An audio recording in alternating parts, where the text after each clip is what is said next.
Ooh, ooh, ooh, ooh, ooh.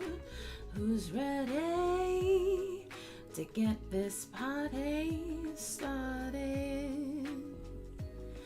Oh, we about to draw some letters in the house right now. Hello, guys. Welcome to the stream. Welcome, welcome, welcome. My computer's being a little bit of a butt face, as usual, but hey, nothing that $2,000 can't fix, right?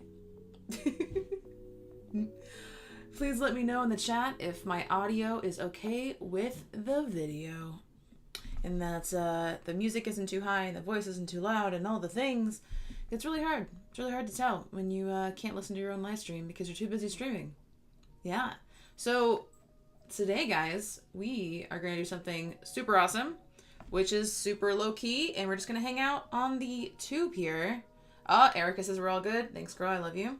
We're going to be drawing a new piece that I just literally started like 3 hours ago, and we're just going to hang out, and you guys can see a little bit more about my process, and I can tell you how my Dribbble conference went, and we can just bond, me and you, baby boos, on the internet and try to be friends in real life, right? Hi, Dina. All AV is great. Thanks, Danny Small. You amazing baby boo. I'm like insanely loud in my headphones right now because I can't get my audio figured out. And that's just life, right? But I'm super excited to get started. Let me show you what I am working with today. Let's go ahead and hide all my screens. Live streaming is so fun, but so complicated sometimes. You know what I mean? Like the internet and like technology is like such a bastard. Okay, so this is what we're working with today. As you can see, I have the complete rough already planned out. I even got some color schemes that I'm thinking of using. I know this one and this one look very similar, but they're different. I'm not sure if I want this to be like super nighttime or spacey, or if I want it to just be clear. So you know me, I love me some stars in the background. I love to fill every nook and cranny with a little something something. So I don't know if I'm gonna have this be in space or not, but the whole premise of this piece is to use our power to empower others. And there's that really popular phrase that's like, what is it? Empowering. In order to be empowering, you must be empowered, or something like that. Which I love those kinds of styles because I think there's a lot that we can gain by joining a community and being part of something a little bit bigger than ourselves, whether that's you are creating groups of similar like-minded women, men, whatever in your field, just trying to feel like you're not so alone in this whole autistic journey that you have going on right now, or whether or not there's something you're suffering from and you feel alone and you wish you could reach out to other people who suffer from the same things, whether that's social anxiety, God forbid a health issue is crazy and impactful as cancer, or really all the things in betweens, because being human sucks. But I feel like when we're able to come together and just talk about shit, it just gets so much easier, and like the weight gets lifted off, because I know what it's like to like keep all that shit bottled in, whether it's art related or my life or my struggles with my boyfriend or my parents or something. If I just keep that shit to myself, it is going to come out in the worst time imaginable. So that's why it's nice, just if you don't already have a community, build around your work and your life, so that way we can use our power to empower others, because it's a fucking chain reaction, right? Once you pass on the kindness onto the next human being, they pass it on to their friends, and so on and so forth. And that's how we make this world a better place. I know it just sounds so touchy-feely right now, and Dina, you haven't made a tit joke yet. This is weird. But seriously, it's nice to just get down and dirty and get some of those feels, right? And I would love to challenge you guys this upcoming week as we are working on this new piece to see how you can empower people. Whether it's, you know, fucking stop leaving emotes as comments. Emotes aren't comments. Fire, fire, fire, emoji, happy face, praise be, whatever the fuck you're doing. That's not a comment. Like, make someone feel good, make someone's day. Something as simple as, oh my god, the color schemes in this piece are fucking amazing. Or like, wow, I love this composition. Or, you know what, I've noticed that you're killing it lately, and I just want to let you know that I am amazed by you today. And like, seriously, getting those kinds of real feedback can make someone's day. That is what us creatives, we're so fucking prideful, and we're so anxious all the fucking time. We just need a little positive reinforcement to know that we're doing something right. Instead of just crickets or just a bunch of emojis, which don't really mean anything. So other than compliments, you know, reach out to someone, have a conversation with someone that you may have not otherwise done. Someone you admire, someone who's right at that struggle level with you on Instagram, or just trying out a new platform, trying to reach out to people. There's so many things that we could do to make ourselves and other people rise along with us as we build our careers and our lives. And it's so much better when you do it that way, because I promise you, the second you teach, the second you start to really try to put more positive reinforcement into other people's lives, it is going to reward you thrice, and you are going to get it right back at you, I promise. All right, you guys ready to get this party started? My mouse is having difficulties. Hey Dina, what's up Karma? How you doing, baby boo? Hey Dina, hey everyone, hi! Welcome to the stream. We got some music that's royalty free, so that way just Dina can be who she wants to be. All right, so as usual, I'm using a iPad Pro and Apple Pencil to screen mirror using an amazing program called AstroPad. So I can use Photoshop to screen mirror to my iPad Pro. So this guy is already doodled up. We're gonna be doing the final ink stages, that perfection mode shit. Because it's just easier for me to talk and stuff to you guys when I'm in that mode versus creative mode. I feel like every little movement I do is so loud. It's like, oh, you can hear Dina scraping her iPad against the table. Hello, so excited to see some lettering and get expired. Oh my god, that is such... Okay, now I'm nervous because now I have to inspire you. Shut the fuck up. I don't think I'm ready for that kind of pressure in my life. Alright, so this piece is actually inspired by my girl Sarah Day. She's amazing. She did these hands. She's a really simplistic style, but I really fucking love her. And she's actually going to be one of the upcoming guests that we have for Women of Illustration. If you guys want to follow her, it's Sarah Day Arts on Instagram. Highly recommend. I'll be talking about her plenty in the months to come. But she has these really cool piece where these hands are like asymmetrical and they have these rainbows coming out of them, and it's fucking sweet, and I really like that idea. And I find myself saving a lot, like when I'm on Instagram, I'm adding things to my collection, and I end up doing this kind of like Frankenstein make a design baby, where it's like, okay, I like this type style and this layout and that aesthetic and that color scheme, and my brain just does this like tornado, a whirlwind, and all those fucking ideas and concepts just kind of swirl around until a baby comes out in the form of a drawing, and then we get to mix those things together. So I think it's important when you guys are getting inspired by lots of resources, when you post that work, tag those people. Obviously, you don't want to be copying people's shit verbatim. You can steal their colors verbatim, that's fine. But like their line work, their actual illustrations, no, that's bad. But to be inspired by them, to get a piece of the pie from their work to add to yours, that's what it's all about, right? We're all helping each other grow and create shit that has never fucking existed before, and just using our own interpretation as an artist to make something cool, or something that at least makes us happy, right? All right, so I have my colors picked out, and this is gonna be fun. So I'm gonna go in straight for the lettering first, because lettering's my go-to to make my confidence improve. I'm gonna be using it's called Micron 0.5 brush here in Photoshop. I'm burping, okay. And I'm just gonna go in here and do a basic outline. So let's go ahead and reduce the opacity on here so I can see what I'm working with here. We're gonna get super zoomed in. Just gonna be using black. Now, one thing to keep in mind is I don't know whether or not this background is going to have a white background or it's going to have a black background. So as I'm inking this, I'm gonna leave it just black and white. But normally what I go ahead and do, I already have my background color kind of planned. And so that way, as I'm inking it, I have my contrast goals in mind. So that way I know what kind of colors and hues will stand out the most from the background. Just get some of that color theory 101. It can be really helpful. Fuck it, Dina. Just follow your own advice. Okay, let's just use this cool purple color. Here, let's blind you with this pop of color right here. Oh my god, that's so blue. It's so blue. All right, now we're gonna ink.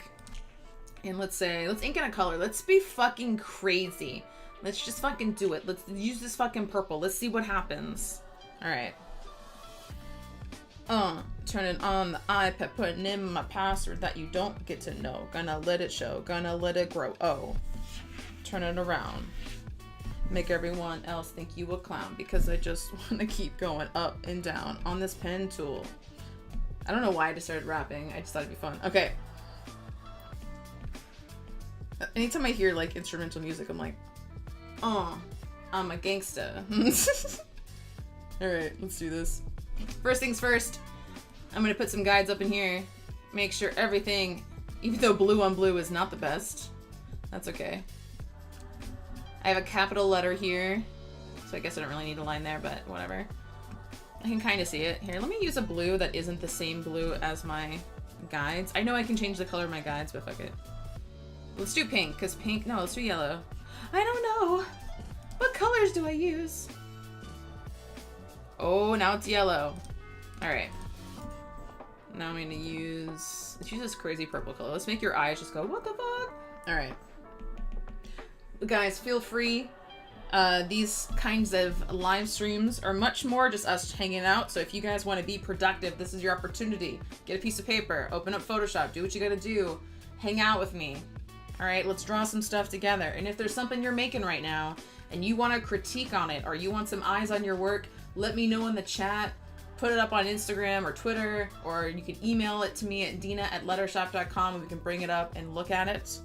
This is definitely a open to the public live stream, so as always, please feel free to share this link with your friends to get anyone who just thinks I'm cool, or you think I'm cool, or you think my letters are cool, or both, and we can kind of spread the love, right?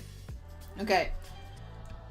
So anytime I'm drawing, anytime I can get away with using the shift tool, I will do that to try to get a straight line in here.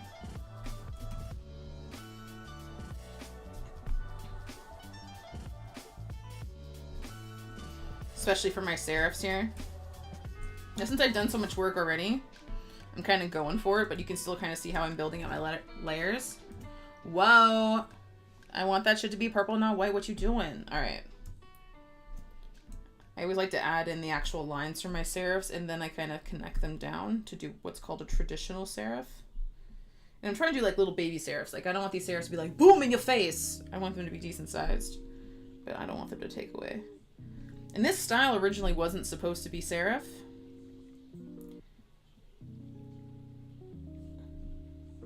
But I added the serif to it because I wanted it to look like more badass. And so you're gonna see things like, oh, she's not actually drawing what was there. Because I'm always gonna try to change it up, make it a little bit better. Anytime you get a chance and an opportunity to make an edit or refinement, fucking do it. I drew this thing twice before I had this final pencil.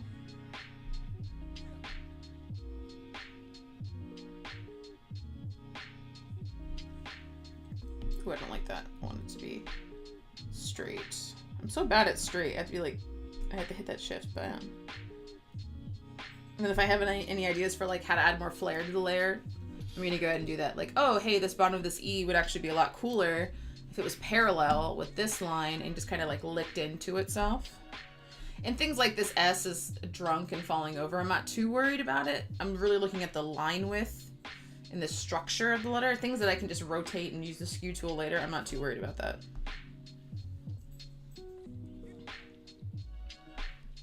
But I do want to make sure that as I'm drawing, that I'm not messing anything up. That, like, I'm trying to stay consistent with my line weight. So, like, the thick should all be the same amount of thick, and the thin should be the same amount of thin. And I highly recommend if you guys are wanting to add weight, like, right now this is just the thinness of my... Do I have cap locks on? I do. This is just the thinness of the thins of the letter, just the weight of my pen. So So I would go ahead, do all the thicks first, fill it, and then go ahead and add a little bit of weight to the thins if that's what I was the aesthetic I was looking for. I typically think it's a bad idea to just go ahead and build it in like this, because it's more than likely going to be hella uneven. So just break it up in steps. Anytime you see any inconsistencies in your work, break it down. How can I add one more stroke or one more line or one more step to make this just a little bit easier?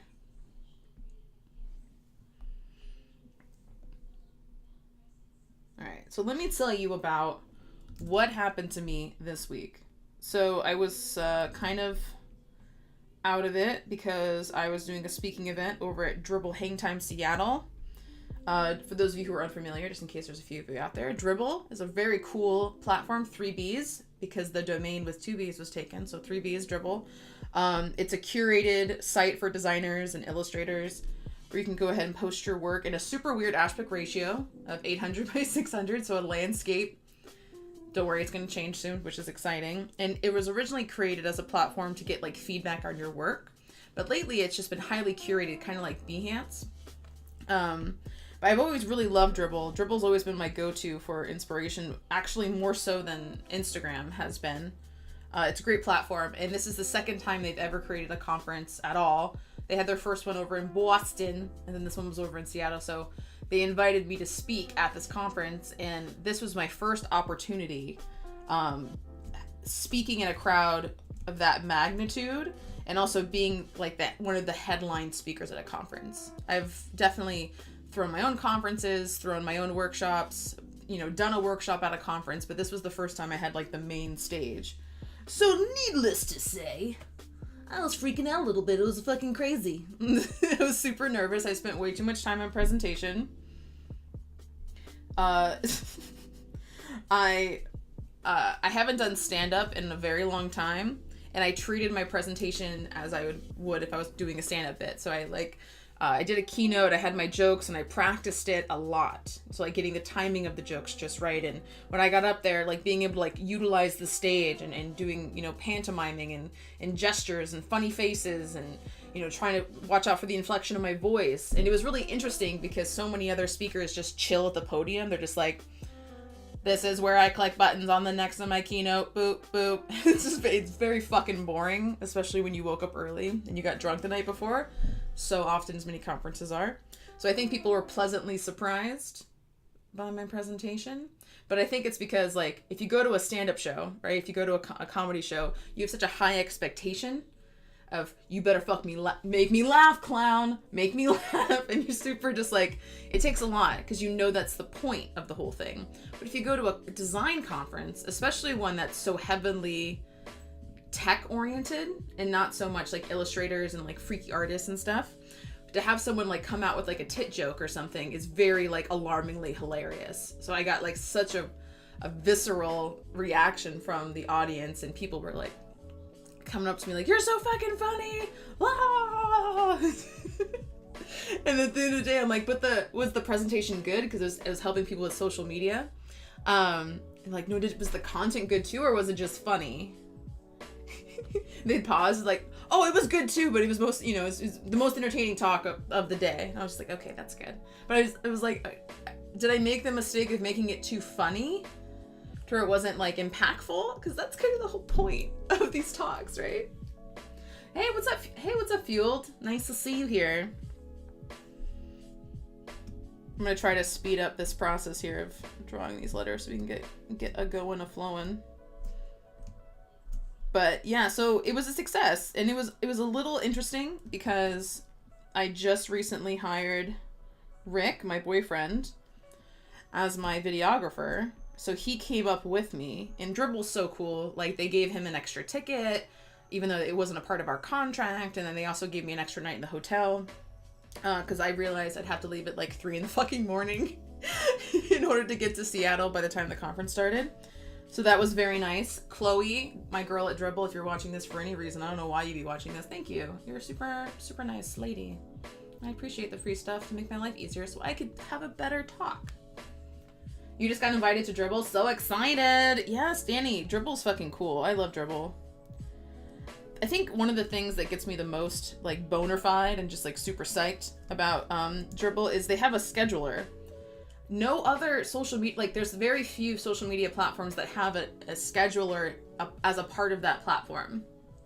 Like there's things like Buffer and Later and stuff that like can help you post things on things like Instagram, but Dribbble has its own uploader feature. Like, so that way I can be like, okay, I don't want to like yell at Dribbble and post like 5 shots in a row.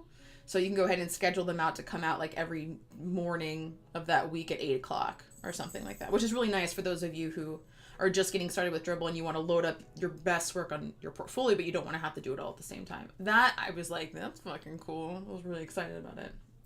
Oh, you wish you could have went? I wish you could have went too. It was fun. Although I did a couple of embarrassing things. Like, it wasn't all like amazing. I made some white privilege jokes. That made everyone in the audience uncomfortable because they were all white. It was a pretty white conference. I think that was like people's #1 thing that they said to improve it. It's like, guys, get some diversity.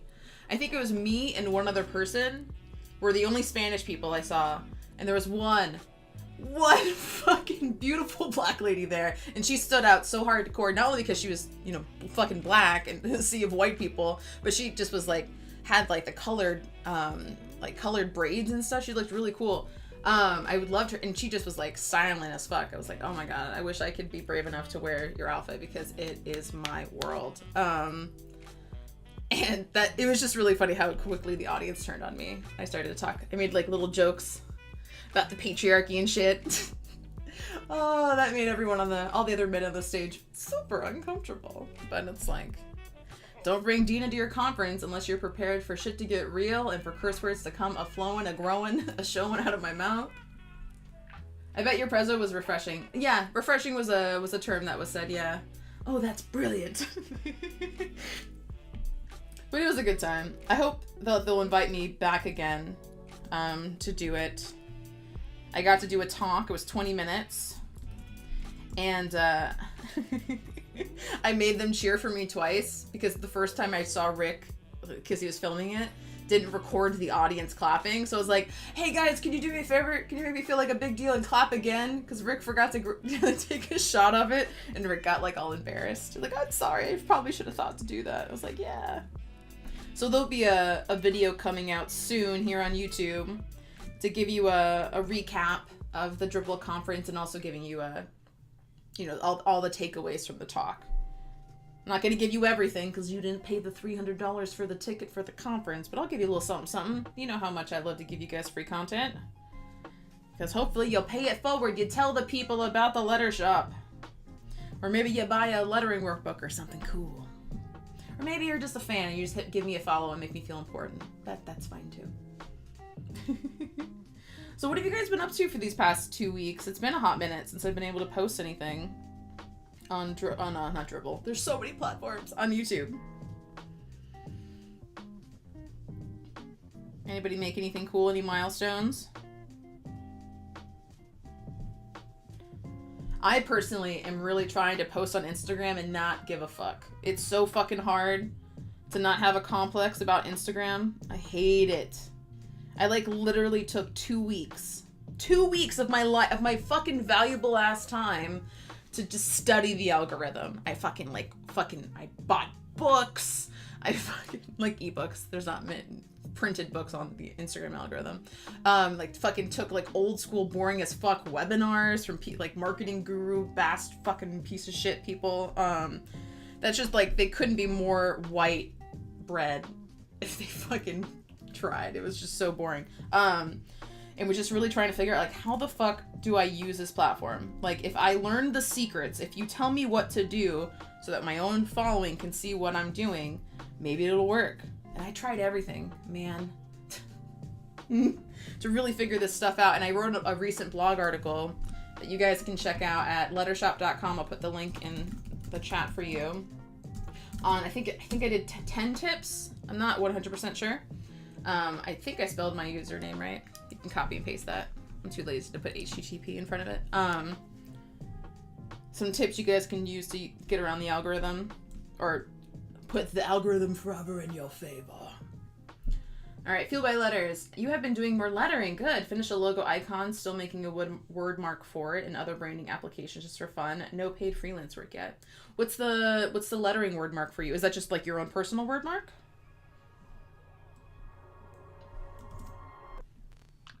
Now, one thing you might notice that I'm doing with this W is I'm tapering it a little bit.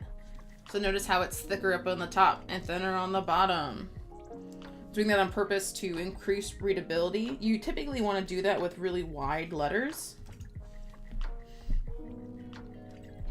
I almost forgot my own advice there for a second. I was like, what are you doing? Now, I know they're a little bit off with each other, but that's okay. We're just getting started. And since this phrase is a little bit bigger, I'm gonna go ahead and just start to add in the thins, because I need to know how thin my thins are in order to add some serifs here. So let me just go ahead and do that. Just adding a little bit of weight here, top and bottom along the thins, so that way I can go ahead and just put a thin in here for this W, so it don't look all weird. And I might end up tightening this up. Actually, I'll just do that now. I love the lasso tool. Come here. Okay. Just angle you up, because your angle's a little bit off and you make him a little look drunk. And that's not cool. I don't appreciate it. There we go. I love deconstructing my layers. Like, I've gotten so fucking anal on my lettering before, where I'll literally like lasso tool out like the bowl and the stem and the serifs out, and I'll like fucking place them around. So it's like the graphic design of lettering creation versus just the drawing of letters. I swear to God, if you get too anal about shit like that, you know you've gone too far down the rabbit hole.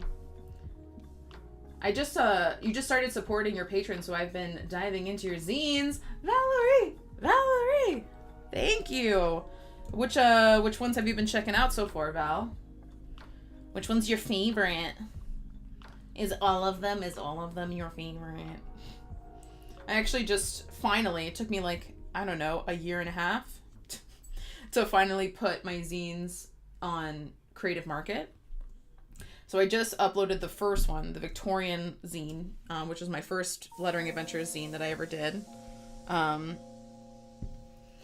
Which is, of course, I was super, I was like, oh, totally, I'm going to make every workbook 30 pages and show you how to decorate your layers and you know, for the inbound and outbound decorations for your letters, and show you 50 different ways to do filigree in this style. And it's like balls to the wall crazy, the first scene. Like, I wish I had that much time and energy for all of them, really. So I posted that one just to kind of get a feel for Creative Market. Haven't sold any yet, but I'm just happy that I put something on there. And then I'll be putting all the other zines on there as well, because except for the first 8 that are on my website at lettershop.com, you can't buy them. Once you miss out on Patreon, they're like, you can't get a lot of, like 10. Yeah, there's over, hold on, I'm gonna do math. 6. There's 6 zines that you can't get unless you were a patron. I wanted to make this like this cross bar here on the E like funky, so I decided to make it crooked. I thought that might give it a little character. But yeah, my goal is to really put more stuff on Creative Market to see what happens.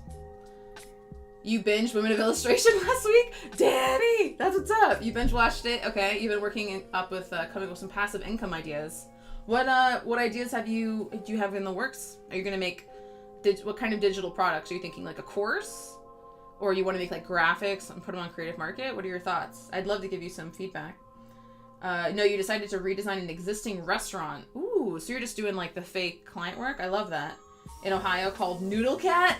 I want to do a word mark for Noodle Cat. That's amazing. Did you do a cat with noodles on its head, or did you do a cat made out of noodles? Where did you go with it? Lisa, you've been working on my workbooks too. Amazing. And started chipping away on the long list of illustration ideas. Good. Yes. Get that to-do list in check. I'm a big fan of Evernote, and just adding like any cool idea I get for a project, just add it in Evernote. It's an app you can download on your phone, or you can just use Notes. There's a lot of phones that just have a note capability. Just so that way every time you get a shiny object, right? which is like fucking every day. Like, you know what I'm saying? You can write it down and save it for later, because you just trying to multitask and replace the new shiny object with the thing that you know you're supposed to be doing. It's just going to come out shitty. And that's how you end up with a fucking butt ton of unfinished projects. And then you never get that accomplishment high. That I live for the fucking post, man. And I don't even give a shit about like the likes and the engagement. It's just, I know when I post it on the internet anywhere, it's done. I'm not fucking working on it anymore. And I love that feeling. You recently quit your job and you want to kickstart my art career, but I'm screwed. Soraya. Am I saying your name right? Soraya? It's because that's fucking scary. What, do you feel like you were ready to quit your job, or did you just couldn't fucking take it anymore? You're like, I just can't if I stay here one more minute, I'm gonna murder everybody. Because if you think you're gonna start shooting up an office space, you need to leave. You need to peace the fuck out. Rick, my boyfriend, makes the joke. He's like, I swear to God, if I would have stayed at my job longer, I would have been in a clock tower somewhere. I was like, I believe you. Like, that's not to be joked with, because school shootings do happen and people do get murdered unnecessarily.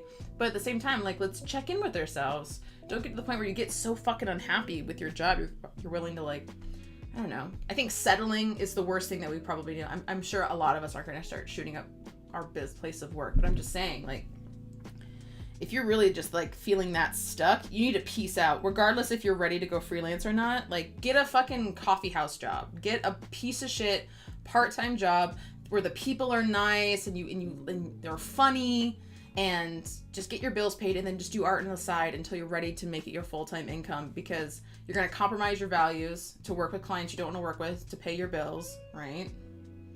Right? Been there. Don't do that. Or you're going to end up having the passion sucked out of you by a day job that doesn't give a fuck about you, and the longer you stay there, the worse it's going to get. So it's like, sometimes you just got to grab the lesser of the two evils, you know? I love Google Keep. I've never heard of Google Keep. Google Keep? What is Google Keep?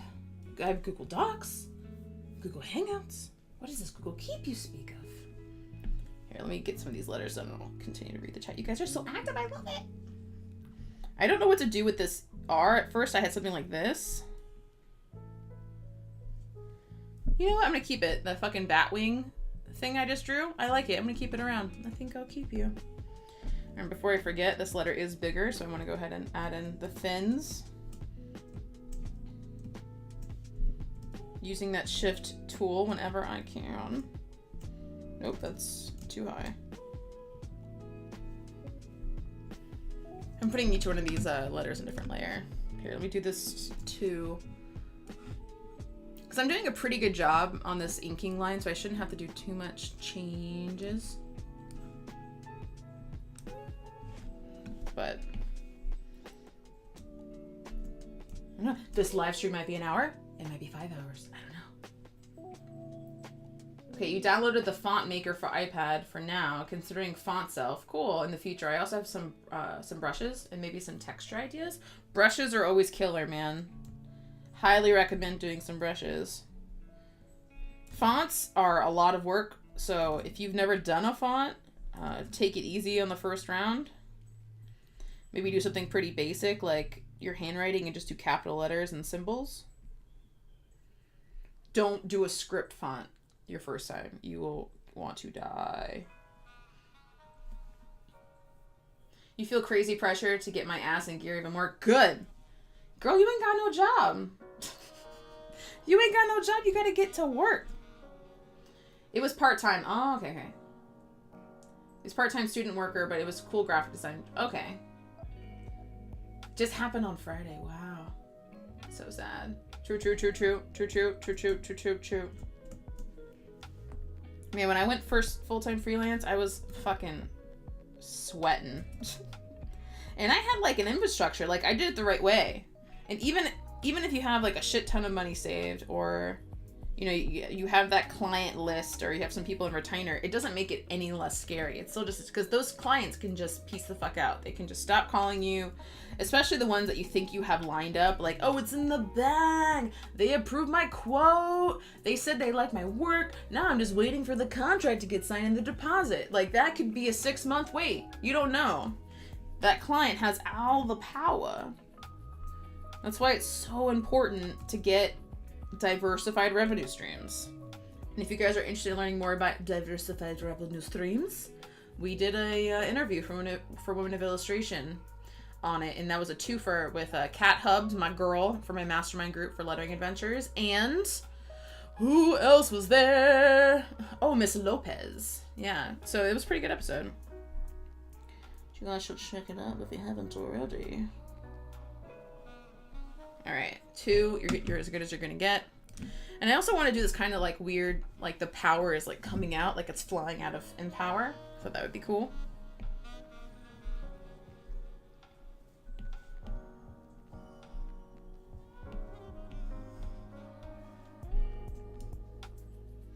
So when I was creating this, and I wonder if you guys could like help me out with this, because I'm kind of having a brain fart on it. So we're putting together all the B-roll and stuff from the Dribbble conference. And aside from just like giving you the talk that I did, what else could we use this as? Like, should it just be like, hey, this is what Dina did, make her feel like a big deal because she was on in a conference, or should we do something like, you know, how to get over your anxiety at a conference? Like, what things about a conference freak you out? What could I help with? How could I provide some good content for y'all? Because I know you guys got social anxiety, because I have social anxiety. Ooh, I'll go check that out. Sounds good. Don't look at it now. Stay here. But like, open up a new tab and check it out. Oh my god, doing letters on an arc is so fucking hard.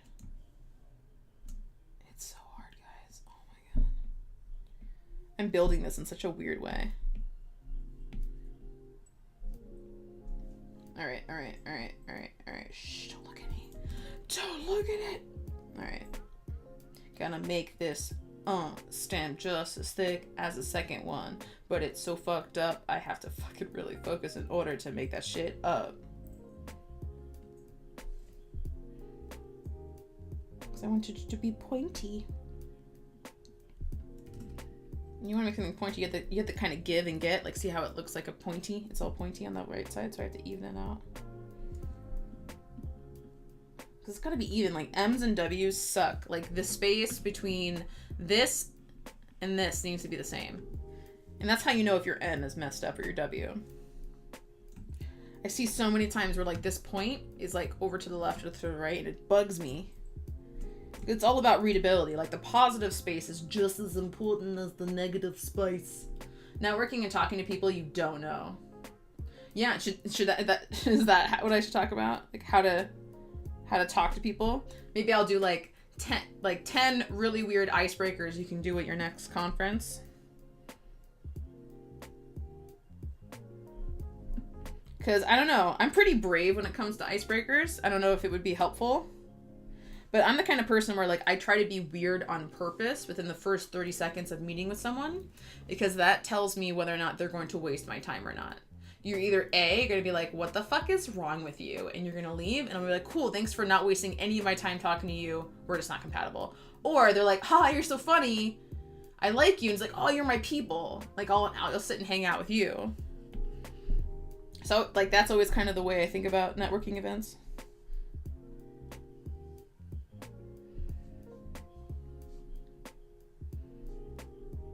I'm gonna make this P wider. There we go. I like this style. It looks witchy. You could talk about going to a conference while being solo freelancer. It's crazy how much social anxiety freelance provides. I know. As a solo freelancer, yeah.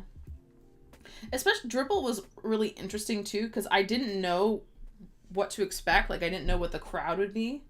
So, like, I was doing, because I did the talk and then I did this podcast. So Dribbble has a podcast called Overtime.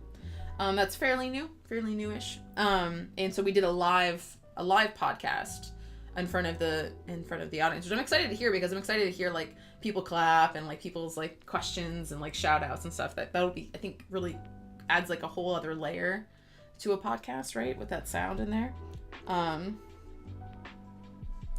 And someone asked like, oh, how many people here have a full-time job? And a lot of people raise their hands. How many people here want to go freelance? And like barely anyone raised their hands. I was like, oh, I I've never met anyone who didn't want to go full-time freelance. So these people like want a day job. Like they want to, you know, climb the ladder and, you know, work at like a legit reputable agency, which there ain't nothing wrong with that. That's great. But I'm just so used to people being like, fuck you, man. I'm going to fucking work for myself. I'll do what I want. I guess that's just the expectation I've had for so long. So to be in a room with people who totally don't get what I'm coming from, where I'm like giving them advice on how to make it on their own. Like I'm sure that, you know, for the people it hit them hard and they were super appreciative.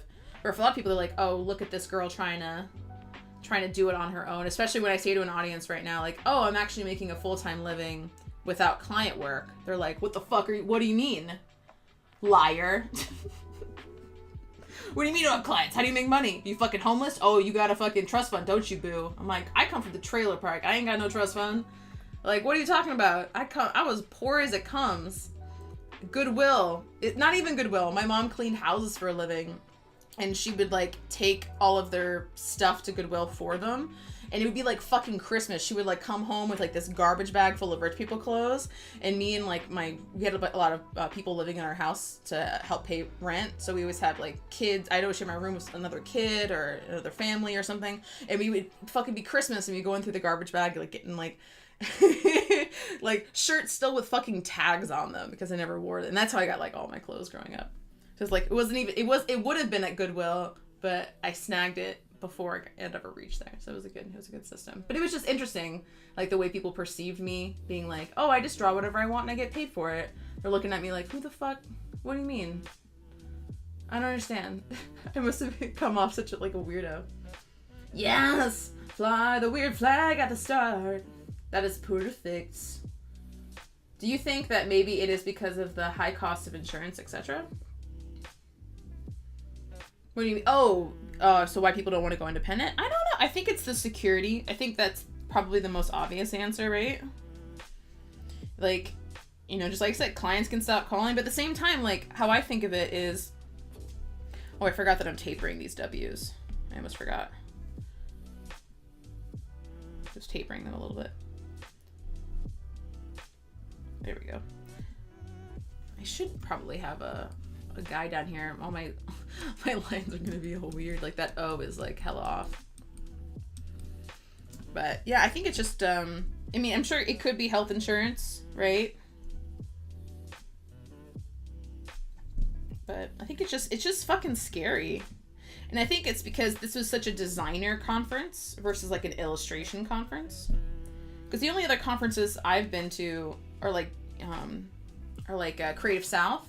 And I went to that one specifically because so many lettering artists went there. But it's definitely a design conference. But people still have that, like that freelance mentality there.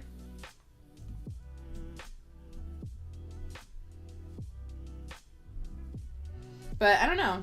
I think the number one comment I got, which I was surprised. I don't know why I was surprised, but like it makes so much sense, is people were just psyched that there was a girl speaking. Like, oh, it was so nice to go to a conference like this and an actual woman up there speaking. And I was like, I kind of looked at like, I was one of like 4 women that got to talk. So I was kind of like, oh, really? And I think, and then they went a layer past that and like, well, you're the only person I've seen at a conference that actually talked about money, how to make money, why you're not making money, and how you can just kind of survive off of your own art. Like, no one really talks about the how, they talk about the why at the conferences. And people really appreciated that. And I forgot that that's like a thing. Like, oh, having a woman up there talk about money, like, totally got me excited. I was like, but it's so crazy. Like, you spend money at a conference to make money, whether that's through connections or maybe another opportunity or, you know, or something. So the fact that money isn't even discussed, I find very strange, because that's definitely something on everyone's minds, right? It's like, where's that opportunity coming from? Where's that green paper coming from? All right, I made that W better. I kind of messed it up for a second. You definitely want to go full-time freelancing? Yeah, Fueled by Letters. I think you could. You just got to figure out exactly what kind you, like, if you're, well, it seems like you want to do hand-lettered logos, right? So just keep doing hand-lettered logos and eventually you'll get hired to do hand-lettered logos. Like, to this day, hand-lettered logos are the number one thing people ask me to do. I really don't enjoy branding anymore, so I turn the majority of them down. But I think it's just the easiest way for people to understand how to utilize lettering as a service from the client's perspective, not the artist's perspective. Like, when every time I'm in an Uber and they ask me what I do, the only way that I can describe it is like, oh, like hand lettering. And they're like, well, what do you get hired for that? Like, what kind of jobs can you get with lettering? And I'm like, oh, well, like logo design. Like, and they're like, oh, like logos. Like, what do you mean? Like, the Coca-Cola logo? How it's all curly and it's hand done? Yeah. So stuff like that. And like, oh, okay. But they don't get like typographies everywhere. Like signs, social media advertisements, editorial, like old school signage. If it's got a letter in it, you can hire me to make it look good, But people just don't understand the value of a lettering artist quite yet, even though it's so predominantly understood within the design community now. But it's still taking the clients a hot minute to catch up. So tired of 9 to 5. Yeah, dude, I couldn't do it. I mean, I'm still doing the 9 to 5 in my own, just for myself.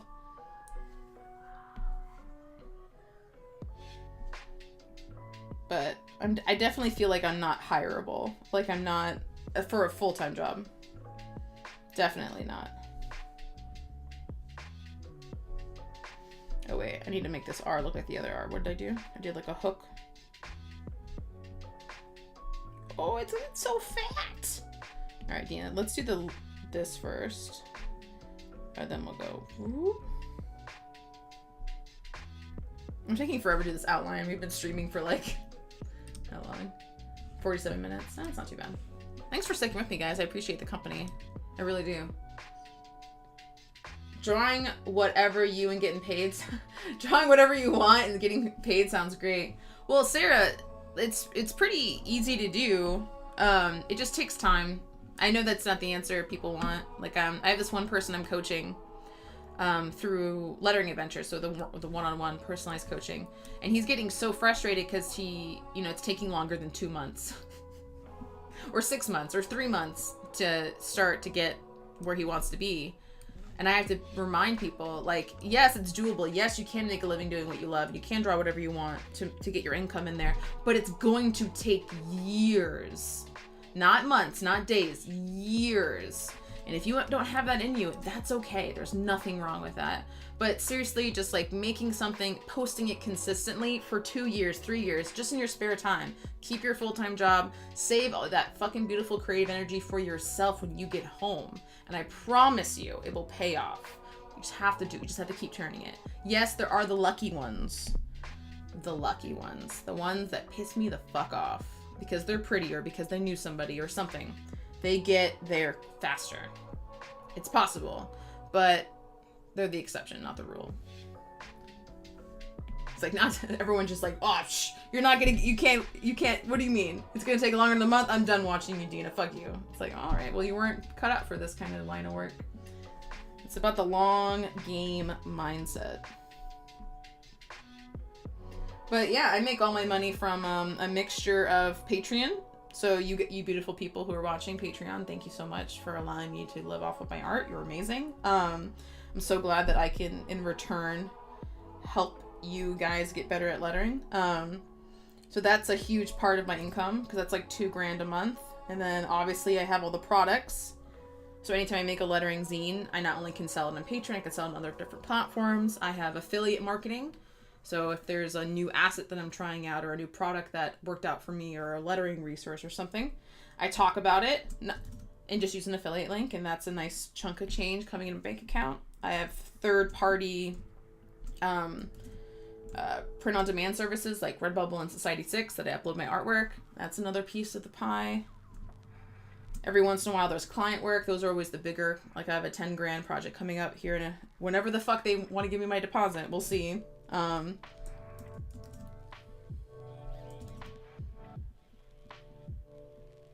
And my thing is, like, if you ask an artist what they do for a living and they don't say at least 6 or 7 things, like, you're probably doing something wrong.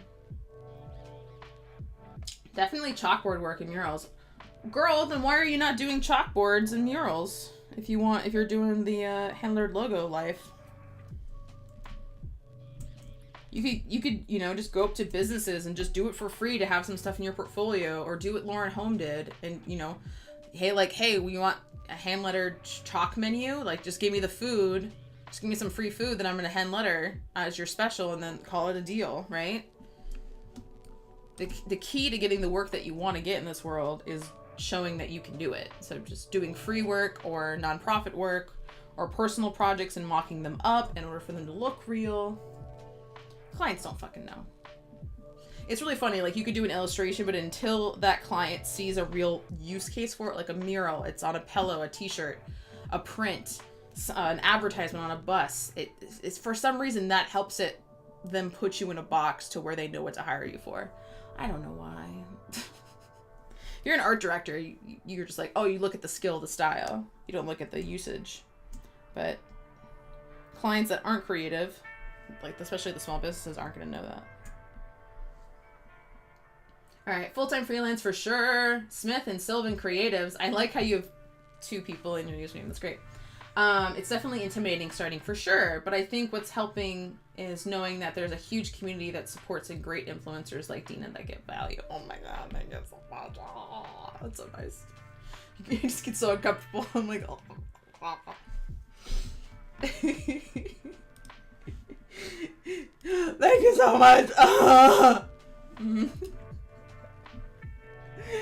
Did you like all that Dina up in your face? All right.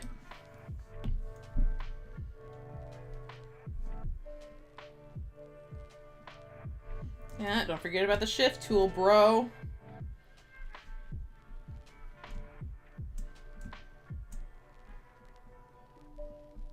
I just got done watching more of Handmaid's Tale. Why is this so hard to say? I don't know. That shit fucks you up for a little bit. I still feel like women are slaves. And I was watching it with Rick for the first time, and he likes the show. He found it very interesting. But he kept making fun of it. And he just really started to piss me off. He's like, you know how men are, they try to get a rise out of you. Motherfuckers. He's like, oh yeah, well it's because she deserves to be treated that way. And I just look at him. Like, do you ever want to have sex again? Don't fucking say that shit while I'm watching this show, because it'll fucking extra hurt, because I feel the feels that she's feeling in this show, and you fucking saying that to me makes me want to leave you. Don't fucking say that to me. Do you like the conversation? We'll talk about freelancing and then, the patriarchy, no big deal. It's definitely going to take longer. Yeah, for sure. But I think if you do start to do more murals and stuff, I think it will work out. How do you change your thinking from being I'm not hireable as a negative to being a positive?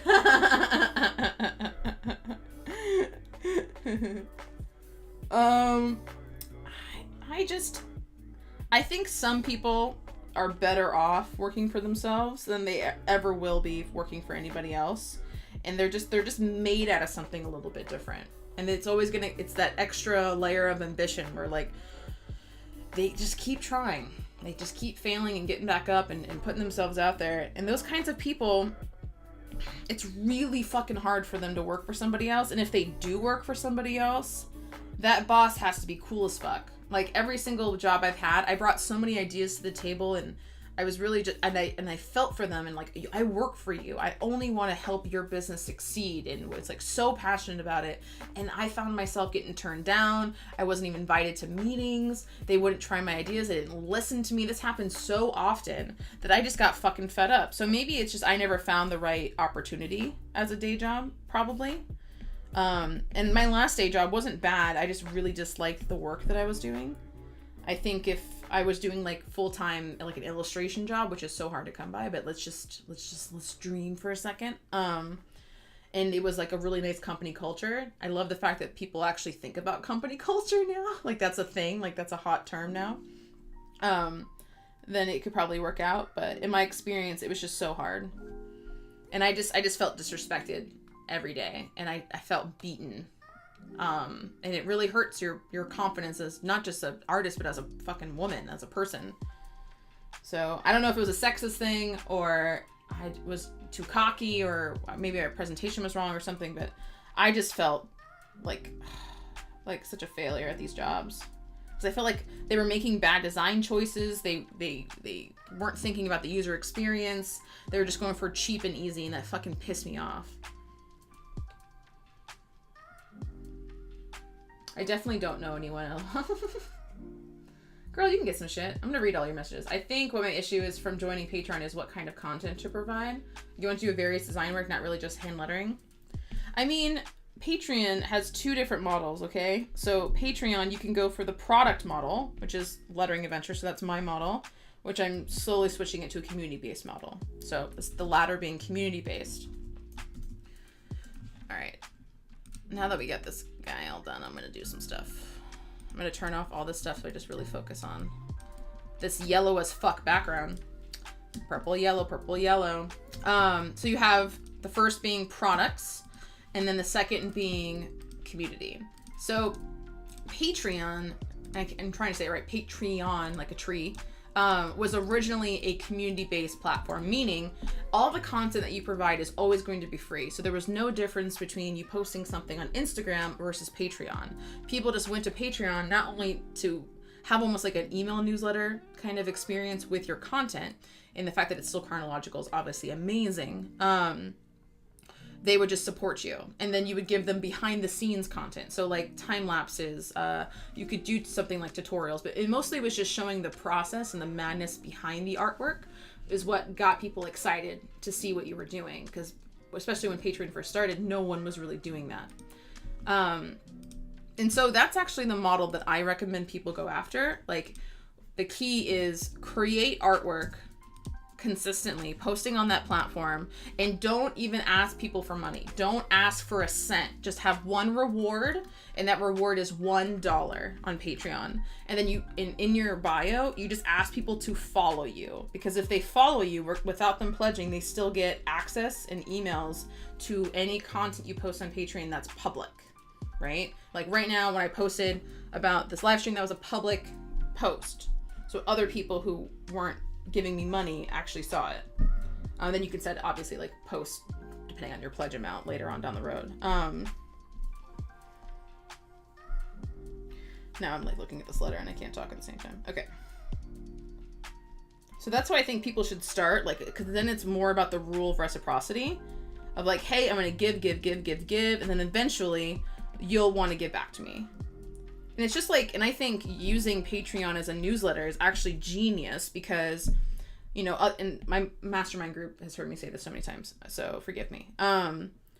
But email newsletters, it's really hard for them to convert because they have to, you know, even though it gets the most engagement, email newsletter versus any other social media, because it's directly to the inbox versus you might see it in a feed.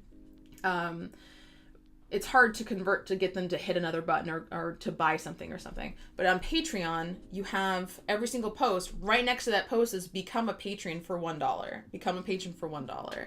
So you already have that built-in call to action. So eventually, if you're promoting enough content, you're posting consistently enough, people are just going to naturally give you $1 and for nothing in exchange, just to support you. And just to get people on board with the Patreon train of using Patreon, and then maybe supporting other people and following other people on Patreon, for Patreon to be just as important to your business strategy as something like Instagram is. That's my goal for this platform.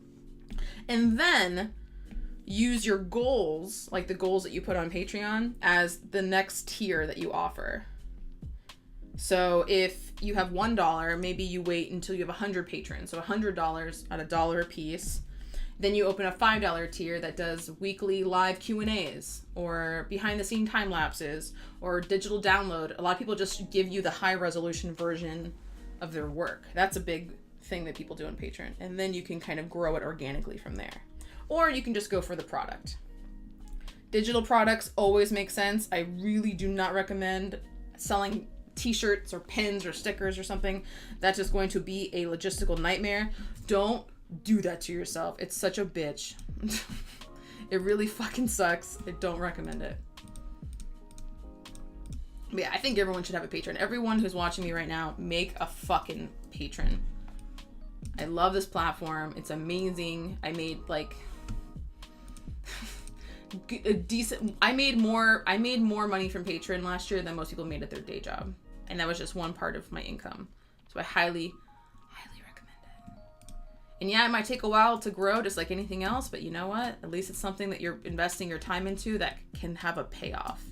Instagram and likes and followers and stuff like that doesn't always mean money. But something with Patreon, and it's built on community, that's the future I see for artists, is we're making money from our communities that we build versus the services that we offer. Okay, just to show you what the fuck I'm doing. So I'm using the magic wand tool. I'm going to select, modify, expand. I do about 3 pixels, so it goes a little bit further than the mask it's currently at. I hit a new layer, hit G for the paint bucket tool, boop, click it in there, and then merge those 2 layers together. Because when you don't expand it, you get this weird white outline in between your fill and your stroke, and it looks fucking weird. So by doing the expand, I don't have to worry about that. And I'm definitely going to go into these letters and perfect them, but I find that what I want, I'm trying out new processes right now, and so I'm just going to get these letters filled, like I'm not going to worry about them too much, and then I'm going to pick a color scheme, and then I'm going to edit it. And then I'm going to add decorations and drop shadows and all that stuff. But only after I have my colors picked out. That's why I'm dealing with fucking bright in your face purple and yellow right now. I don't know what I'm going to do, but colors help you figure it out a little bit easier. I think when you wait for colors at the end, it can be kind of messed up. And I came from that logo design mentality. Is like, oh, everything has to work in black and white first. It's like, that isn't necessarily true for something that's just like a poster or something. For logo design, yeah, that makes sense, but maybe not just for every piece of lettering you've ever made in your life. I'm all about like making work quicker, faster, more content out into the world, so that way clients can see what I can actually make for them.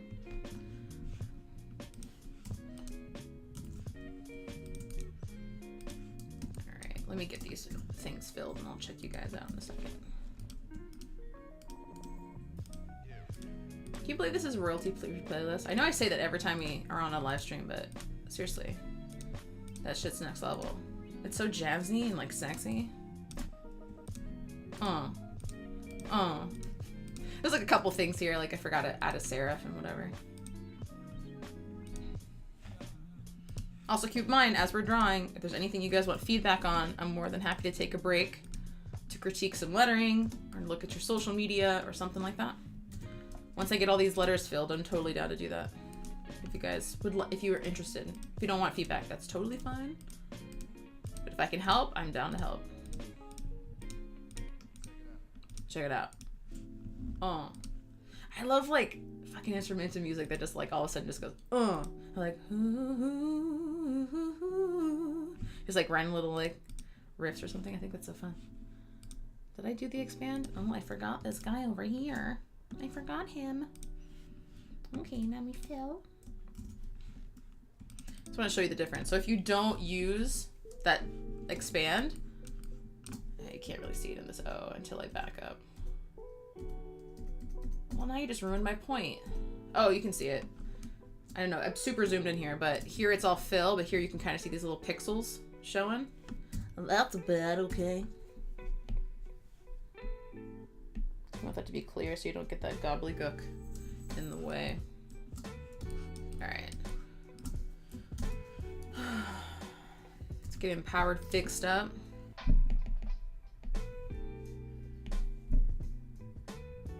I always like to fix the big stuff and then like start to do the little stuff. I noticed that like when you're drawing and you tend to fix as you go, like all little things, you forget about the big things. Because like we've all experienced this, the longer that you stare at something, the more mistakes you don't see. Because your brain is just so used to seeing it. So just like the big stuff, like, oh hey, there's a fucking huge, that serif isn't connected, okay. It's like, oh, this didn't get filled in, like, okay. And then I'll start to look at things like kerning and spacing, and then I worry about the like little perfection nooks and crannies of the actual line work at last. And then I'll just like turn my shit upside down or something for a new perspective.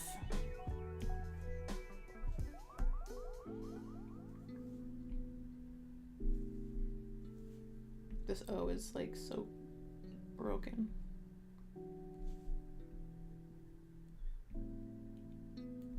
It's surprising how quickly my eyes got used to this bright ass color scheme. And I'm like trying to add a rainbow in here. Trying to come up with a good background color for a rainbow was super hard.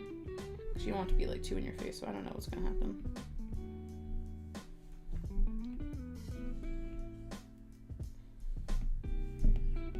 Alright, let's turn on those other layers. See what you guys are saying.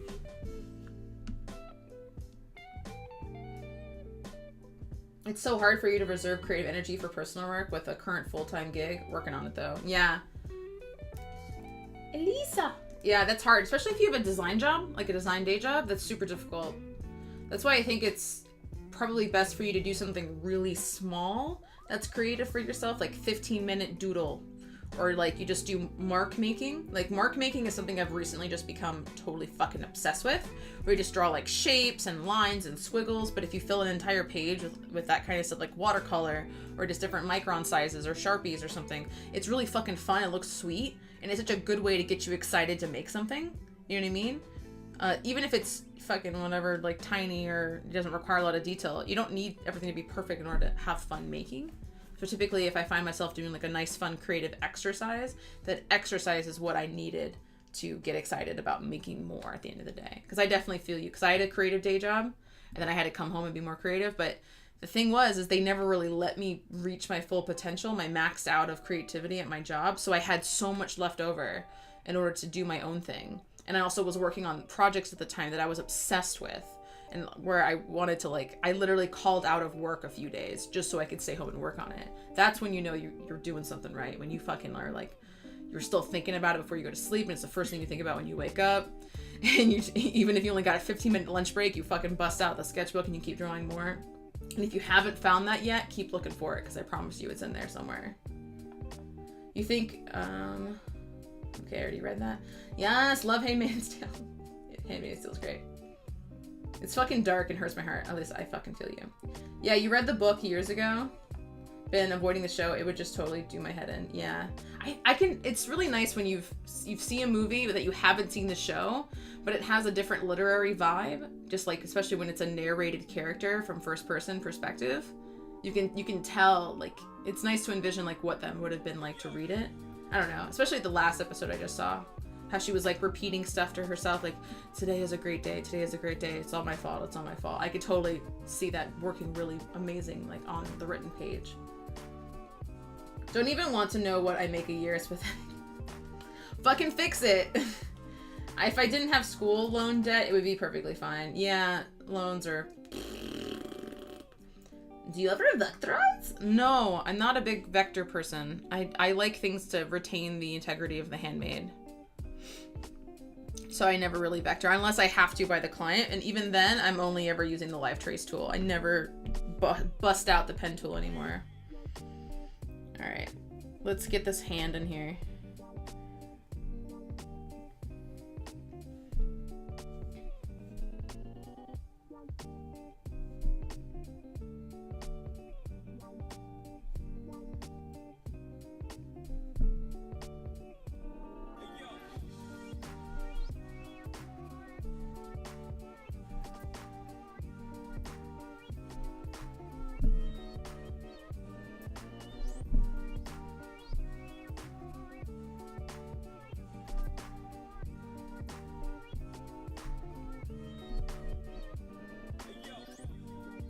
Do you guys like my hand? I'm so bad at drawing hands. I don't even care.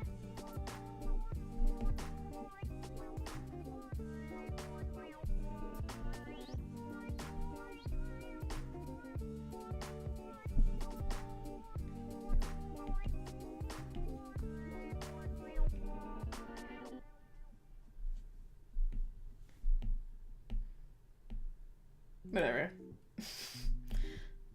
Well, it doesn't look like her fucking finger's broken or swollen up. I was having such a hard time with this finger, just drawing the sketch. It still fucking looks weird to me.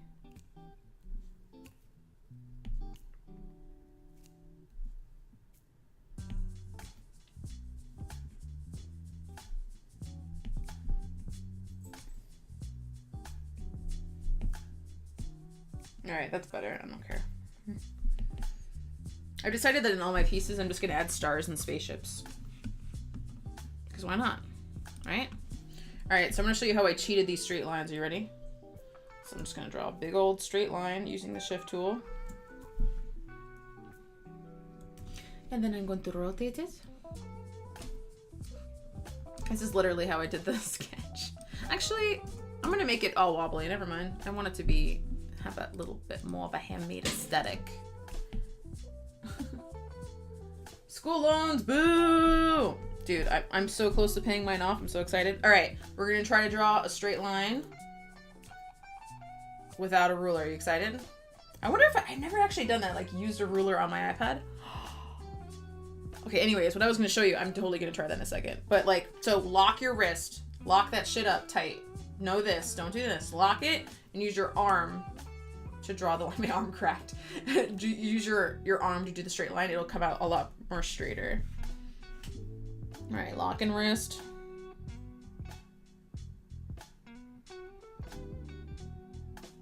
Oh fuck, that's a pretty good line. Do you love it? Do you love it? Yeah, I'm just gonna do wobbly, I don't care. And then I'm gonna draw this guy.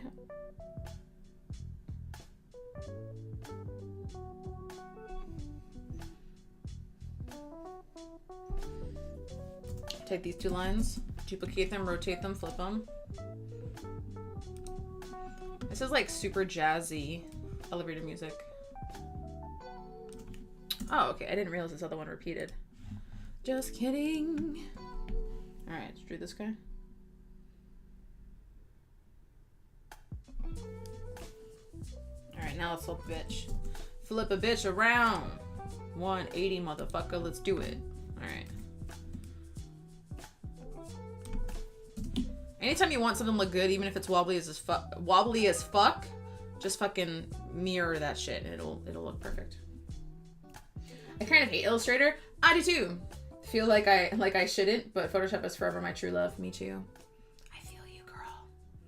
I feel you so hard right now. I remember one of the first videos I ever saw of Dina was her talking about how much Illustrator sucks, and I knew I had found a kindred spirit.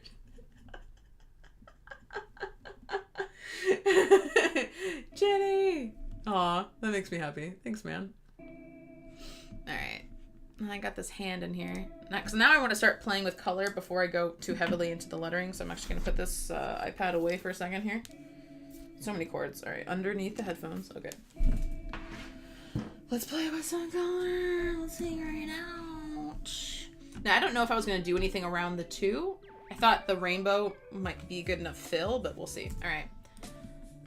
So I'm doing this in such a weird way. I just want to try something different, you know what I mean? Like, I just want to see what else I can fucking make. All right. So I'm going to take this. I'm going to fucking duplicate it. Take this background out of here. All right, let's try something. Let's do it. All right. Merge these bibbits.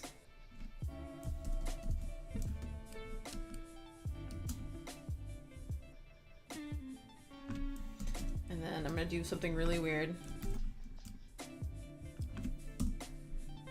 Move it, and then connect them. Move it back up. So I want it to be in the palm, so like that.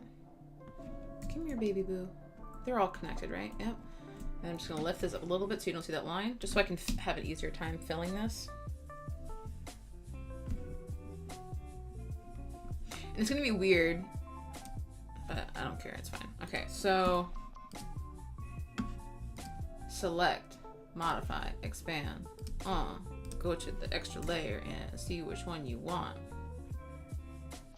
I really like this color scheme. This is a Sarah Day Arts color scheme.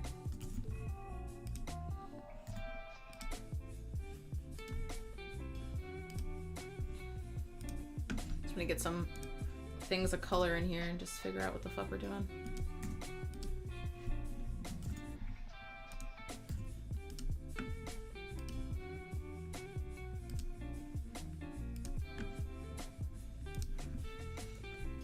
I'm mostly just guessing. I'm like this and this. I don't know, this goes here.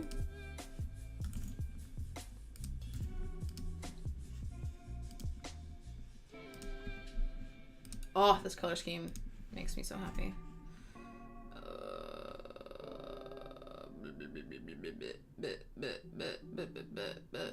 Pink? I don't know. I can always change it. Oh, it don't matter. Let me make sure my colors are above everything else. Like, see, dim. Excuse me, you're being a pooper. That's not what I want you to do. I want you to go above. What the fuck? That's impossible. Okay. What happened? I'm so confused. All right. Where is this layer? I hate when this happens. You like get lost in your shit. Oh, you weren't in the folder called color? That could probably be why. All right. Turn you back on.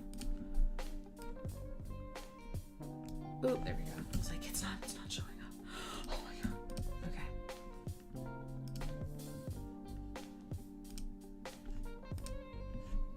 Now I don't know if I'm gonna have like a stroke filling this out or not, but I don't know. Green.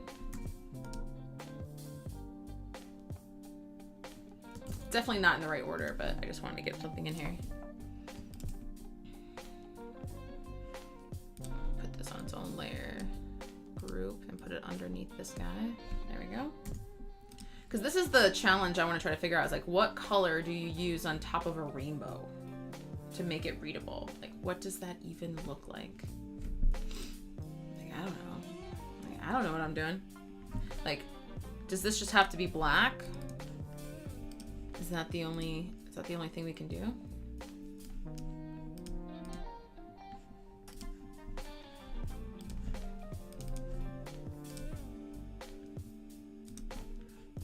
Where's this layer at? There we go. And like we just play with different.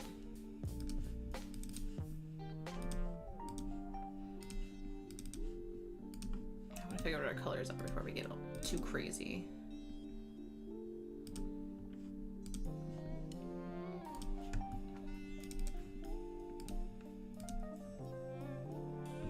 Looks cool. What if, no, that'd be nuts. I was like, what if this was all stroked out? I don't know. Deidre, I love you. Use Illustrator for vector work, not hand lettering though. Yeah. Why isn't there a hotkey for modify expand? I use it all the time. I don't know. It's so messed up. I hate it. It's such a bitch. Alright, so one thing I'm thinking is what if we made the background color this cream color here? And then this guy, we do something else.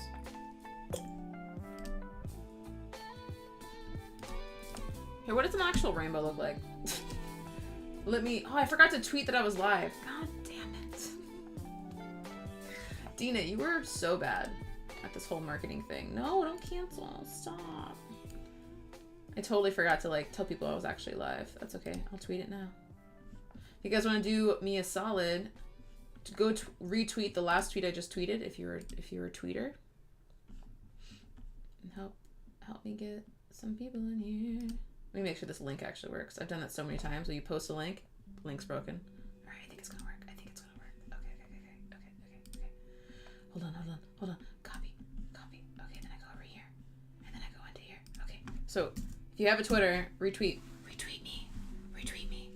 All right, now we can look at what a rainbow looks like.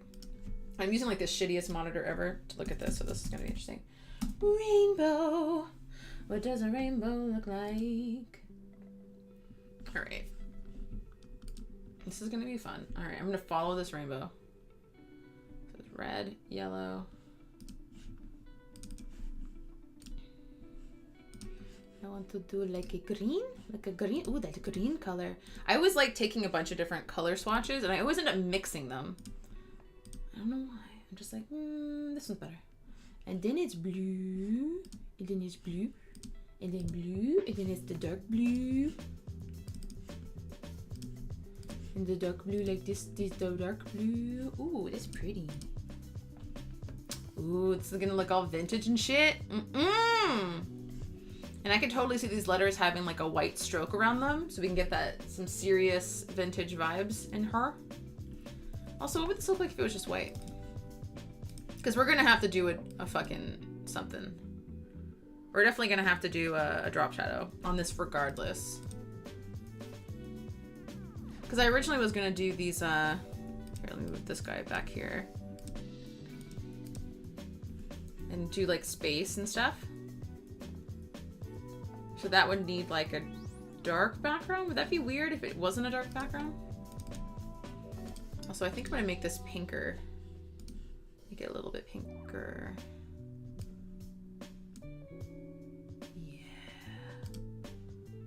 Yeah, like that.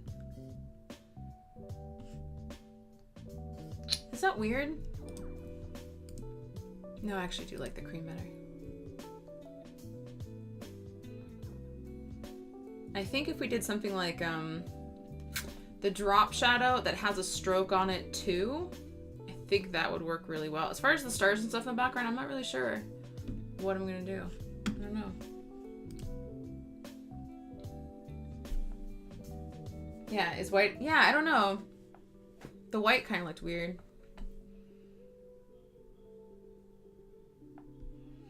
This has become my new where I want to be in 5 years goal. Nice. Lately, you've been stumbling over digital artists that are doing the diversified / passive income thing, and they're traveling and living in places like Thailand, cheap, beautiful, good internet. Ooh, yeah, like go to a third world country and live on the cheap. For sure, I totally get that. Oh, I didn't know what Jenny was saying. Red, orange, yellow, green, blue, indigo, violet. You're so smart. Oh, I do want my violet back. Instead of using this guy, what if I use like purple? Ooh, I like the purple. I like the purple better. White letters, black stroke. I don't know. I don't know what to do. All right, let's try black. Let's just see what the fuck happens. Because this could be super cool. You don't know.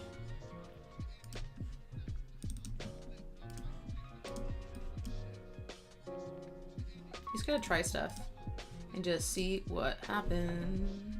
All right, let's take all these letters, put them in their own group, and make this easier so I can just be like, boom, boom. And then we do like all of the background. That could work. Here, let's take these colors out for now. Yeah, if we did a black stroke and then we did different, maybe different colored drop shadows or something, that could work. I like that. I also really like this white thumb behind these strokes, like in front of these strokes. I think that looks crazy. It makes me want to put these strokes above the white hand. Where's the white hand? Come here, white hand. Would that be crazy? Would that be weird? All right, let's lock that. All right. All right, that's there. And then this guy's all the way up here.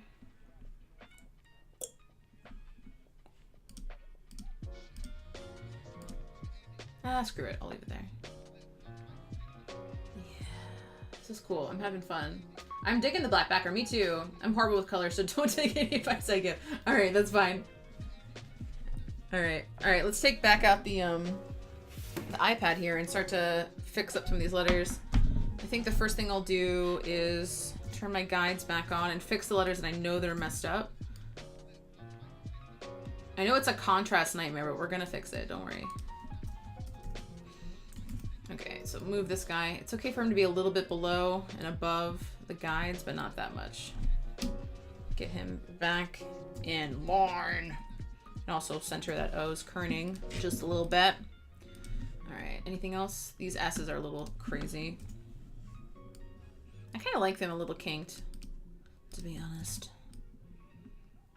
But let's fucking straighten them out for the people at home. For the people in the back. All right, there's that other S. I see. Motherfucker. All right, there's too many chords. No more than 50. Shut up. I know. I like these colors together though. Nope, wrong button. Oop. Straighten you out a little bit here. I feel like the hues. It's like kerning is like nuts. Like, what the fuck happened? I know it's like super distracting to see the rainbow behind it, but I kind of like that because this is how people are going to read it. This is how people are going to see it. So that's why I think it's a nice experiment to see what you can do with the colors and then going ahead and fixing it, because then it's it's more realistic, right? And what you can expect in the final result. Alright, let's fucking put you guys together. How's your looking? Yours looks good. Power, this O is a little drunk. Let's sober him up, give him a cup of coffee. There we go. There's too much space between the W and the E. I should fix that. And the E and the R are too buddy-buddy. They need some separation. Nope, not copy. I'm getting trigger happy. Because like once you have color, it's hard to not get fucking excited. You're like, oh, it's gonna come out so good.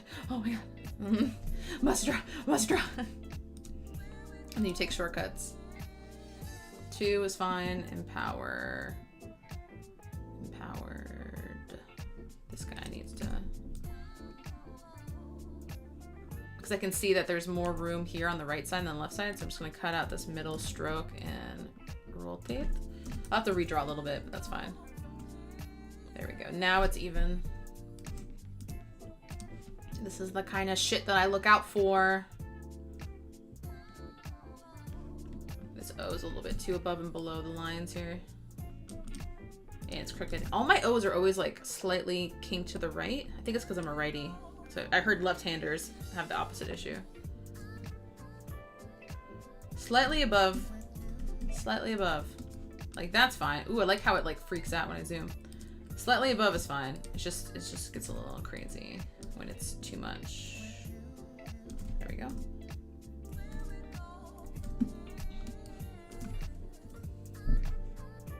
Alright, I think my kerning's good. Now I can go into perfection mode a little bit here.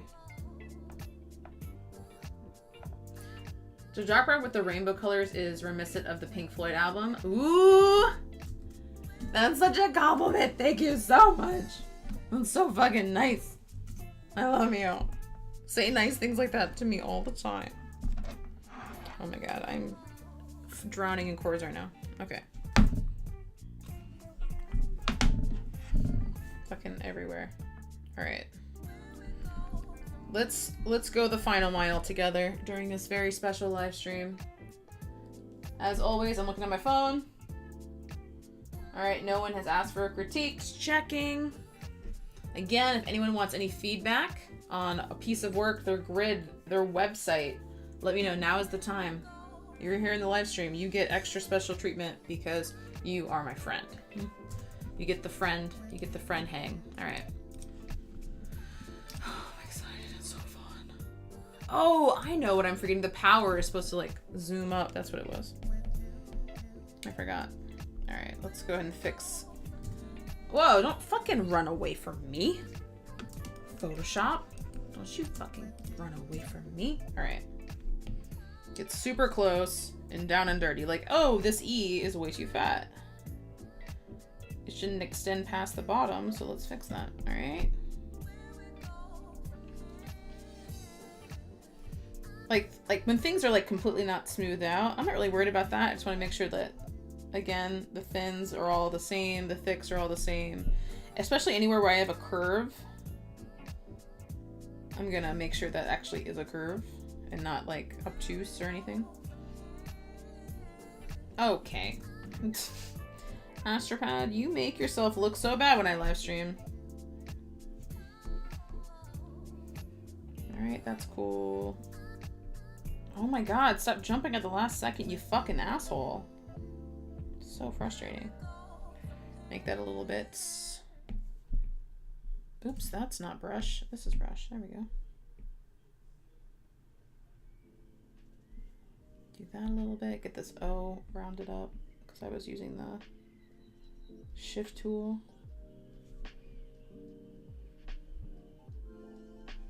This part is so satisfying.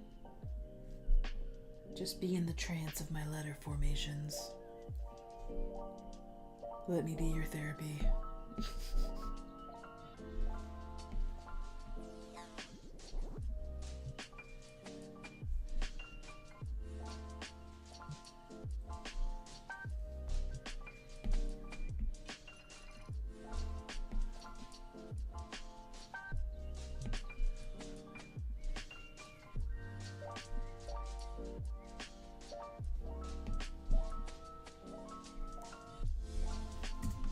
covered.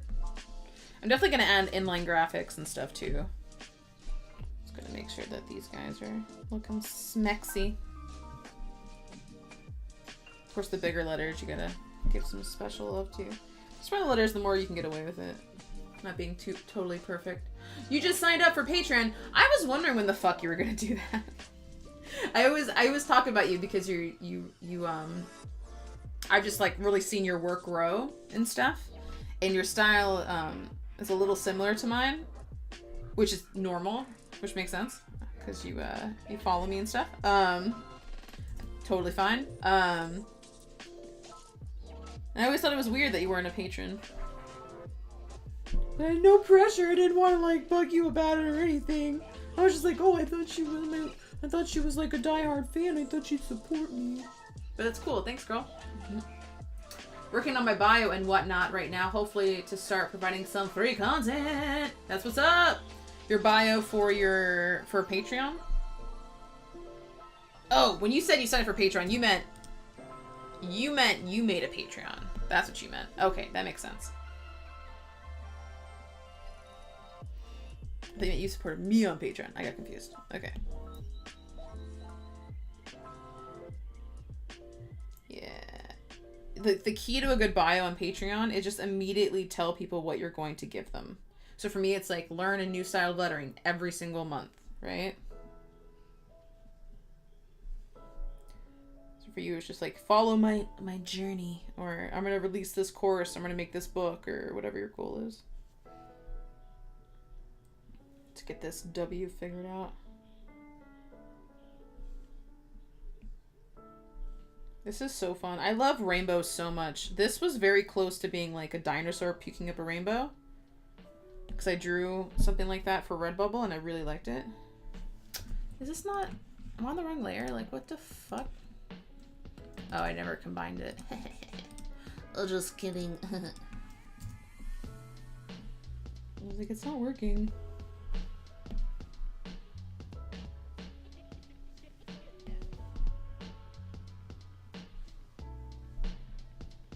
Oh, shit. I know this... Some of you might think this is fascinating, and some of you might think this is boring as fuck. I don't know. I guess I'll let the... I'm looking at those people watching. Go.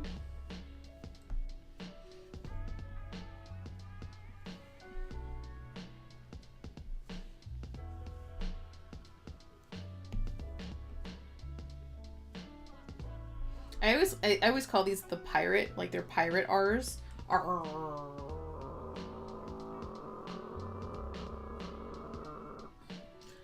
Dina. At times I still find difficult establishing my value. I hold myself back at times. Was that something you dealt with? And if so, what steps did you take to grow past it? Oh, yeah, I feel like that's something you're always gonna have an issue with, but I have a few suggestions that can help. So you have to think of from a client's perspective, right? So how to establish your value is to provide value. Oh, how do you do that? Okay. Well, when you show things like your portfolio, show how you made the piece. Like have a complete case study. Walk me through the thumbnails, the diverse, like all the different options that you provided, the inking stage. Explain your design decisions. Why did you choose that color? Why did you choose that font style? How was that? And then how are those design decisions aligning with that goal? Whether it's goals given you by the client or yourself for the personal project. That helps clients understand that we're not fucking printers. We're not printers. We can't just be like, oh, the first thing I drew was just magically perfect. Like, no, there's fucking refinement. There's Command Z, a lot of it. And you have to work your way up to get to that final perfect project. And the more you can establish that it takes time, the more value it has. And that way you can get out of that whole like $20 logo, Craigslist bullshit, Fiverr, blah. So that way people can respect you a little bit more. Also things like social proof, whether that can come in the form of social media followers or testimonials or reviews you have on your website. This establishes trust. Because when creating your website and creating your brand and curating your portfolio, it's all about how can I alleviate the most amount of risk perceived by the client. Because clients don't really give a fuck about what you make and your style and all that other stuff, because more than likely there's a bunch of other people that have a very similar aesthetic than you that they could find, right? But it comes down to who is going to cost me the least amount of money down the road. I don't want to have an experience with a freelancer where I can't get a hold of them, or I have to reach out to another freelancer to fix the bad job that they did, or it takes longer, or they can't make their deadlines in time, or they're not a very good listener, or they're hard to work with. Those are all of the worst nightmares for the client. So how can I alleviate those concerns on my website, right? So think about creating content that can make you look the least amount of risky. Again, using case studies, putting actual content. Tell me your onboarding process. After I contact you, what's the next step? Do you have a proposal? How many options do I get? Are revisions included? What about usage rights? All that stuff. Put it on your website. If you want to use my website as a nice example of a lot of this stuff, feel free. Just don't copy paste, please. And that will help you, is establishing your value. So by the time you do get to the proposal phase and you do give them a quote, they're not sticker shocked, because you should be able to already put all of those marketing ducks in a row to the point when you do quote them, they think they're getting a deal. Like, make yourself look like such a big deal and such a professional that they're like, oh yeah, $3,000 for a logo, sure. That makes sense. It's when you're getting sticker shock clients that's probably a breakdown in your own process, or you're attracting the wrong kind of clients. It's one of those two. But yes, I can still support others, right? Other people? Yeah, of course you can. What does down in the mastermind group? What goes down in the mastermind group? Oh, we meet. So I have a mastermind group for both women of illustration and for lettering adventures. So if you're a female illustrator and you're not really a lettering artist, go hang out in Women of Illustration. If you're more of a lettering artist, go to Lettering Adventures. It's $50 a month. It's super cheap. It's going to go up in a few months. So if you want to sign up now. We meet every single week. Women of Illustration meets on Saturdays at 11 a.m. and Lettering Adventures meet up at 11 a.m. on Sunday. And we talk about it all. It's a great place to vent, to ask questions. It's similar to what we're doing now. You just can't see me. It's a voice chat on Discord. It's anywhere from 5 to 8 people. And we talk about what we did this week. We talk about our goals. We get some real talk about why we didn't accomplish those goals. And I kind of help you structure a plan and baby steps that's doable to keep you accountable for these goals you have in mind, whether it's to go full-time freelance or to make a Patreon or to get more passive income or anything like that. And then of course things like, critiques and feedback, and so that way you can share your work and get some eyes on it. It's definitely something that I utilize within my own groups. It's super fucking helpful. I love these groups. And also it's just nice to bond and talk to someone. Because I don't know about you guys, but being an illustrator is super lonely, and especially when your partner doesn't do what you do and they don't quite get it. So even when you do give them the daily download, they only follow about 10% of it, which is fine. They try, and that's great. But you really need people to talk to, people in your corner to just give you the kind of feedback and be excited about the things you're talking to them. Like when I say things like, oh, I got this new client or something. Rick's like, oh, what's the big deal? Is it a lot of money? They don't get that client or something. There's always that division, that separation, which is a bummer. So to me, I think that's the most valuable thing about the mastermind group. And then also I have private one-on-one coaching. So if you're more of a private person, you don't really want to put yourself on blast like that. It does take a certain amount of vulnerability, I do understand. Then I do offer one-on-one. I have 2 spots for that. And that's where we meet every week for a half hour, just me and you. And we just get down and dirty. And they give you homework assignments. It's kind of like having a teacher. You just have your own teacher. Yes, I love Lettering Adventures Mastermind Group. Would love to hear more about usage rights and how to price those in the future. Yeah. Don't worry, that is definitely a video that we have planned already. Not for Women of Illustration. We do have an episode coming up on pricing, but more specifically usage rights and how to break that down. For sure, because it's just fucking confusing. Because there's when it comes to pricing, there's no hard or fast rule. There's no oh, this is just worth that, and this is just worth that. It's you have to really think about it. You have to ask the marketing questions, not just the design questions, color schemes and goals, but you have to be what does success look like for this project? by like quantifying in numbers. Is it a certain amount of followers you want to get? Do you have a certain amount of sales that you're looking to go after? Is it, you know, adding to the newsletter? Like what's the data that you can get so that way you could prove to the client that your work made the difference in their bottom line, right? Because then also when you just talk like that to a client, they're like, they see dollar signs because you're an investment, you're not a commodity, right? They're making money off of whatever the fuck they're hiring you to make. So by positioning yourself by pricing on value instead of time, you're not only able to charge more, but you're also positioning yourself to get repeat work from that client because you're proving to them that you can make them money. And if you can make them money once, you can probably do it again. Still perfecting this bitch out. And I'm just like super zoom. I still have to back up and make sure that my weight is consistent. But I'm digging these colors though. It's making my eyeballs go, ah. I love when my eyeballs go, ah. Like they're drinking Coca-Cola. I wish I was there.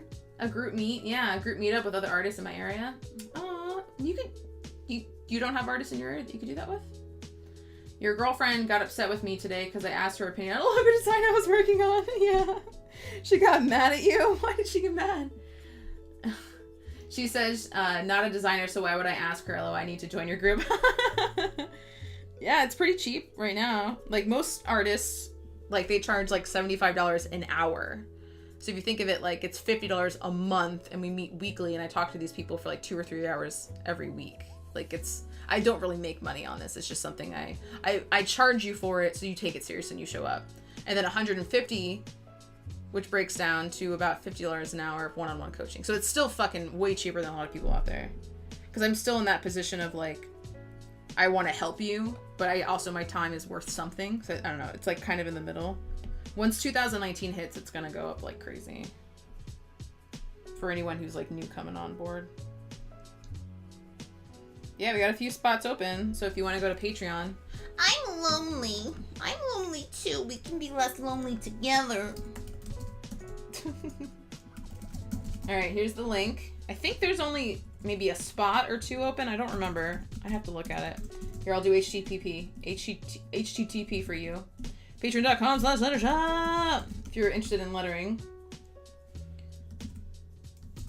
So if you're interested in lettering, go to that guy. And if you're interested in illustration, and also Women of Illustration is for both genders, by the way. It's just a show that promotes exclusively women, but men can join too.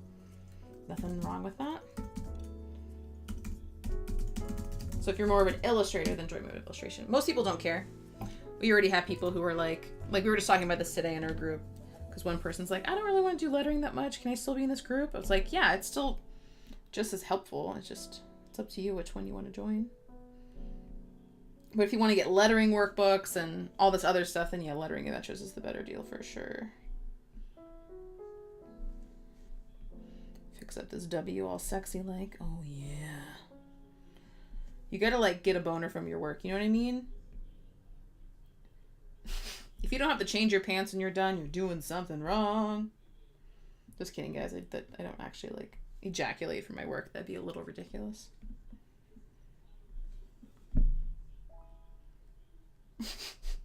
Dean's talking about ejaculation on our fucking live stream. It's freaking me out. Welcome to my world. Oklahoma. Oh, you're in Oklahoma. Isn't what part of Ohio in? Because Lisa Quinn is in Ohio. I don't remember what part off the top of my head. Because even the people that you think are like such a big deal and stuff, they're fucking lonely too. And they would love someone to come up to them and be like, hey, do you want me for coffee? Unless they're just so crazy busy, which is a thing. But for the most part, people are down to meet new people because we're all just so introverted. It's messed up. What we do for a living is so fun, but so many people, such a small population, part of the population gets what we do. Like trying to tell Rick, like, it was funny. We've been together for 6 years now, and it wasn't until he went with me to this conference, because he doesn't go to that stuff with me. He was like, Dina, I didn't know how much of a big deal you were, which is weird for someone to say. I'm like, I'm not a big deal. He's like, just the fact that more than 20 people know who you are, that's crazy. I was like, yes, but it's in the lettering community. It's not like I reached Lady Gaga status or anything like that. But it was just nice for him. I felt like he appreciated me in a way that he hadn't before, and that was really special to me. Because, like, as a partner, he only sees the bad side of, like, oh, I'm working all the time, and you know, not going on as many dates with him, and just kind of being obsessed about what I'm doing. He doesn't get to see the reward and the payoff from all that work. So he just started to take me a little bit more seriously, which was really cool. Maybe your girlfriend feel the same way, instead of her yelling at you about your opinion. Because first of all, I find it very weird that your girlfriend got mad at you. I think like what I call normies, like normal people who aren't designers, like their opinion matters more because all of this content, all of this work is for them.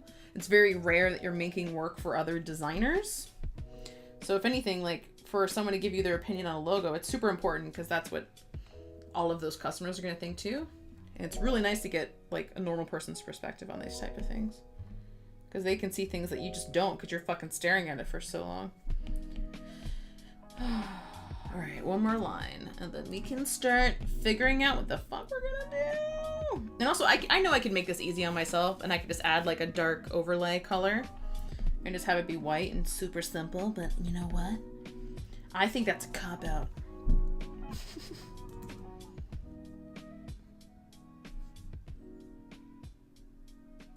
But yeah, if anybody here wants to join the group, feel free. I have a thing where if you don't enjoy it in the first month, I will refund your money. So it's literally, you can just do whatever you want. I've never had anyone just try it for a month and be like, this sucks. So if you are interested and you do want to try it, try it. You'll get charged immediately. Then you can join our next group next week. I'll give you access to the Discord so you can introduce yourself and all that fun stuff. We love new people. We love new voices.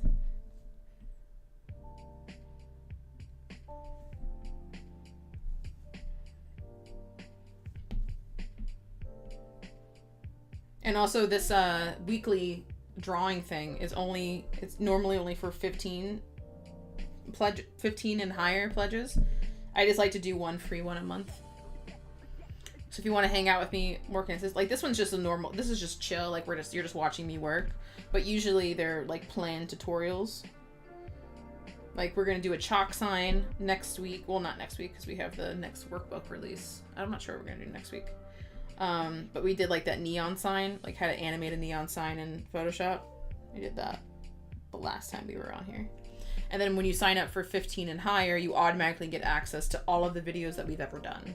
So even though you don't have access to the actual workbooks from Lettering Adventures, you get access to the live streams, which is really cool. So you can just go ahead. It's like getting the workbooks, but instead of just the workbooks, you get a teacher teaching you how to draw each workbook. And it's pretty nice. But I'll stop selling it. You always make me laugh. Oh, I'm so glad. Medina. My name is in where you live. We're soul sisters. We're bonded forever. I have no idea where Medina, Ohio is. My family's from Dayton, Ohio. How far is Dayton, Ohio from Medina? Okay. All right, let's look at the thickness. Now we're going to look at specific things. Okay. Oh, theirs is cool. M needs a little work. All right. This stem isn't as thick as this stem, especially this guy right here, so I'm just going to add a little bit of meat and potatoes. And if it's not perfect, it's fine, but if it's like something I can notice, that means other people can probably notice too. This P, I'm not really worried that this bowl is thinner than the stem, because it's like a stylistic choice. W, it's just a little wobbly right here.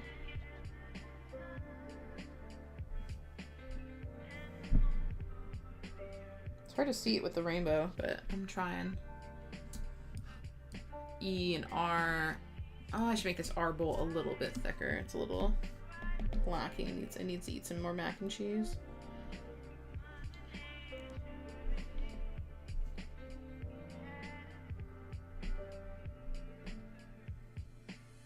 There we go. All right, how does 2 look?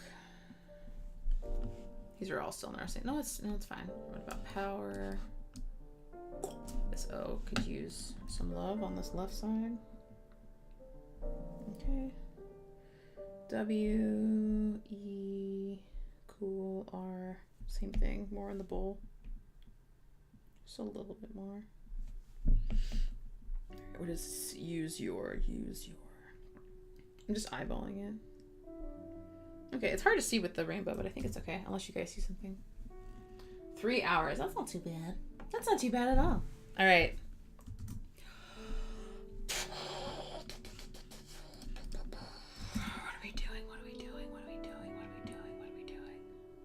All right, so I'm gonna try something. All right, so this is all grouped together, right? So we got a color. So let's put a stroke on here and see what happens.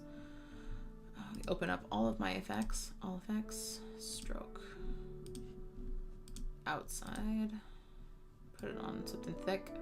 This also helps me see if there's any issues. Okay. I like something thick like this, like a thick stroke, okay? I'm doing this as like a quick fix. I'm gonna do a copy. I'm gonna merge the group. I'm gonna change the color overlay to something like, I don't know, let's do this green color, just for now. Oh, I forgot about the hand. Just doing a... No. What could we do?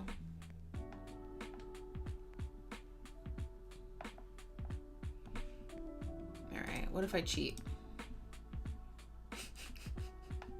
What if I cheat?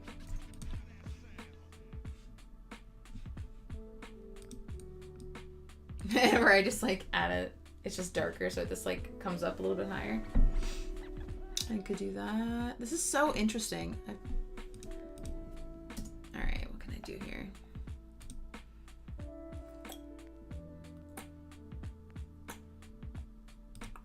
Why is the hand in this layer? Let's get that out of there. There we go. Stroke. I don't know, what do you guys think? Help me. Help me, help me, help me, help me, help me, help me. Should we just do a drop shadow? Here, let's try a drop shadow. Let's see what happens. We'll pick red.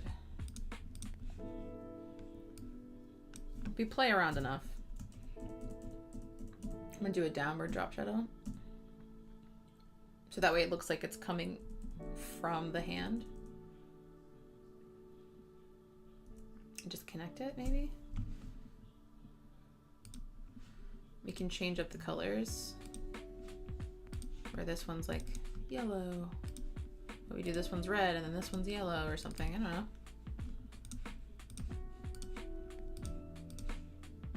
Before I like connect them, I want to kind of like play with it. Oh, it just so happens that there's just as many lines as there are colors. Whoa. Trippy, man.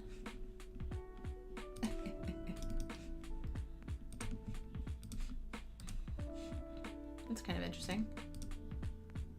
So we do something like that. I can't tell if I'll like it or not. You like the faded colors in the background? You did.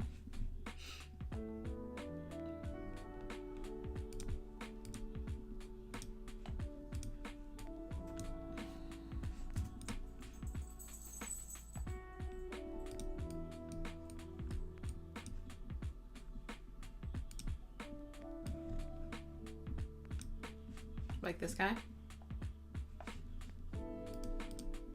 Something like this? Because what I want to do is like a black outline with a drop shadow. But I think that might be like too crazy. So hey, let's try it. Let's do it. Let's break it out one by one and just see what happens. I'll try one. Not color overlay. Is this the right? Okay. I'll do a stroke individually here and just see what the fuck we need to do. Not center, outside. Oh, it's on color overlay. I was like, what the fuck? There we go.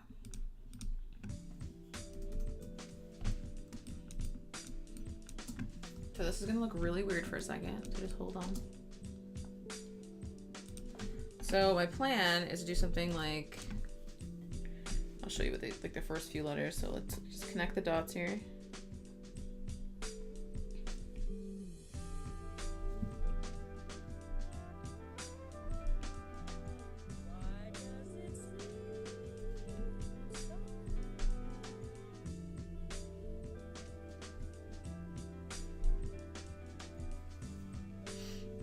And then having a different layer that's like this.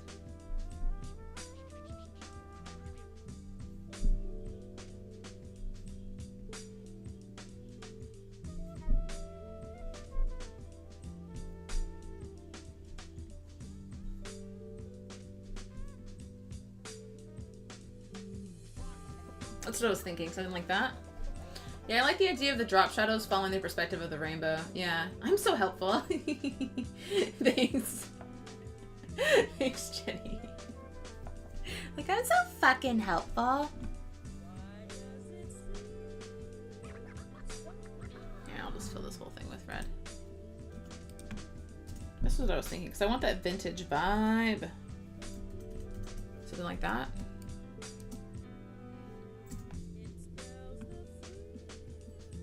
You like the, yeah, you like the stroke? Yes, yes. All right, we're doing it. We are doing it. I don't know if it's gonna like be in rainbow, if we're just gonna use red or what's gonna happen, but I also want to do an inline, but we'll see what happens.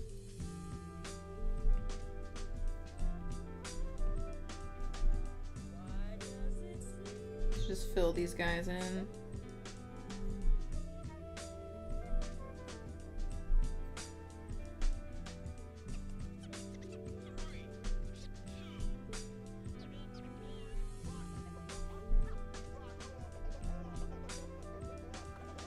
Alright, and then go back to this. It's just a different stroke layer. Oops. Make sure you're on black, baby girl. Alright.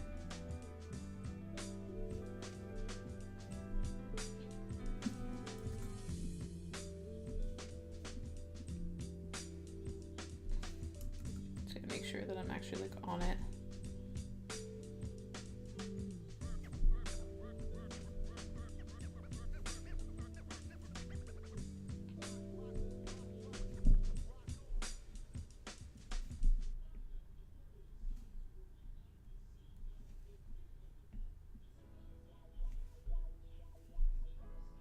Oops, come here. How do we feel about that? Is that a good vibe? I keep seeing the background with retro textural halftone patterns, like the comic book style. We could do something like that. I don't see why not.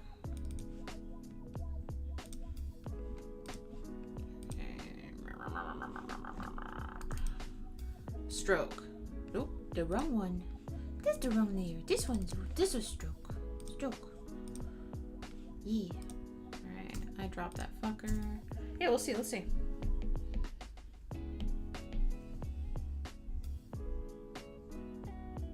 You dig it? Aw, shit.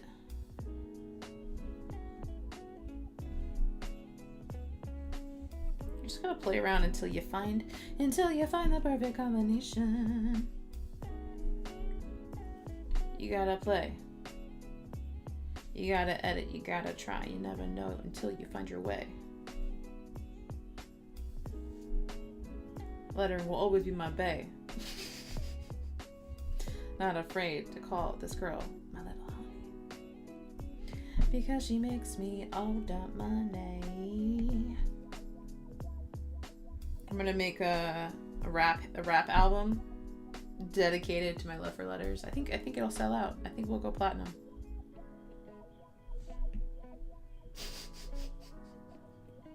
Or you could use one of those awesome free textures by Retro Supply Co. Oh yeah, I would totally use. I already have them. I already have the textures from Retro Supply. I'm all about Dustin Lee. I love his fucking graphics. He's so cute. I love Dustin. He's such a good dude. He was like, I remember the first time we like really hung out. He was like, Dina, you were never allowed to post anything in Creative Market because you're going to put me out of business. I was like, oh, that's such a compliment. Thank you. And now that I'm actually doing Creative Market, he's going to be like, Dina, what the fuck? What the fuck did I say? I'm like, dude, there's enough. Don't worry about it. Like, you're good. Your work's great. Your products are amazing. Yeah, you got that. Yeah, of course you got it, Jenny, because you got good taste. I got to put this higher. Here we go.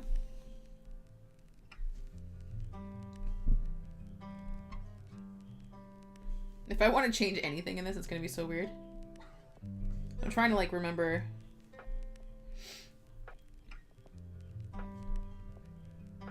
Like, oh, do different angles and stuff.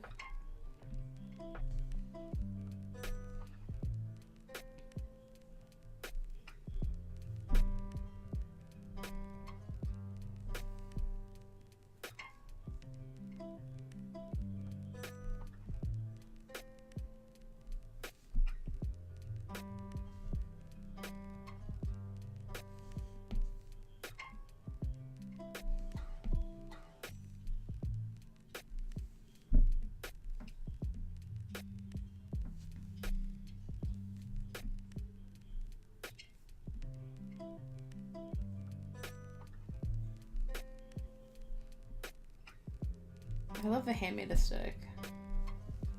I think that's my favorite part. Ooh! It's gonna come out good. I'm so excited. I'm like a little too excited. Like there's a couple things I'll fix later, but I'm just mostly just trying to get this vibe in her.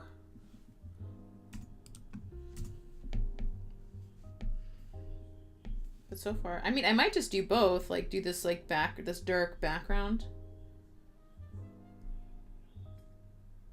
And then also have this drop shadow. Just let's increase the readability everywhere. Oh right, I forgot to put the drop shadow. I mean the stroke on it. Oops. Oh, I didn't remember it. That's weird.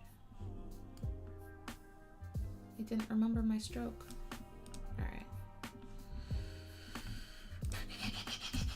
I know it's getting boring. Or you could use one of those. Oh yeah. I already read that. Thank you guys for tuning in and watching my process.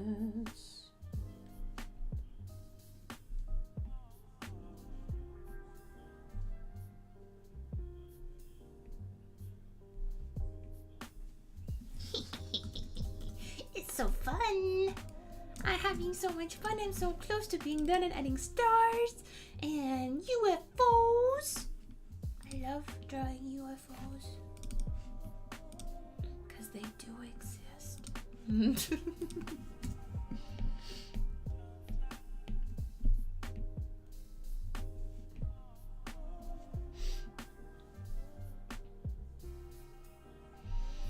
Does anyone here watch Ancient Aliens? That show cracks me up. Because they just talk about the same 4 things in like every fucking episode. Rick puts it on all the time. It's so funny. It's just like, oh, but it always comes back to the pyramids. It's always the pyramids. Or what's that thing? That disc that they put out into space with all the different like music and stuff on it. They talk about it in every fucking episode. I'm like, is that all you guys got? Like, even though like the topics and the episodes are different, like they're about different topics, they use the same examples over and over again. Just it comes back to the pyramids. And they use like the same pieces of artwork over and over again. I'm like, we get it. You guys, that's all you got? You've never heard of it? Ancient Aliens? Oh, you gotta watch it. I think it's on the History Channel. I don't actually know. I use Plex. I like use some dude's server, so I have no idea like what channel things are on anymore. Unless it's like Hulu or Netflix, which I don't really watch too much on that. I just watch Handmaid's Tale on Hulu. And the new Roseanne is like fucking amazing. I'm obsessed with the new Roseanne. It's those nostalgia vibes are no joke.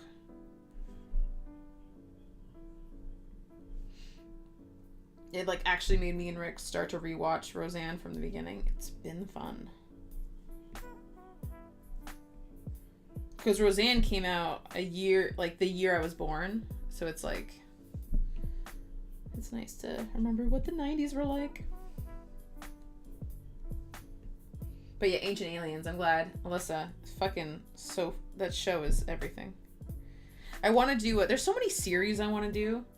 Like I really want to do a conspiracy series where we take all the biggest conspiracies, not just about like UFOs and stuff, but just in general conspiracies, like or anything that would be perceived as a conspiracy, and do like a bunch of hand lettered illustrations. Because I just want to get weird. I want to be weird. I just want to draw weird things and just see what happens. Just think it'd be fun to play with. Since there's a black background, I don't have to like add a stroke to any of this other stuff. But if I change the background color, I'll have to, obviously.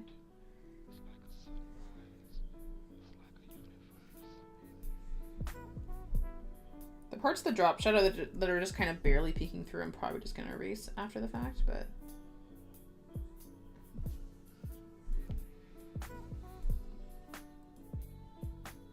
Or you make them like a little bit wider or something, like right here in between the W, like I'll just erase that. So you don't even have to look at it.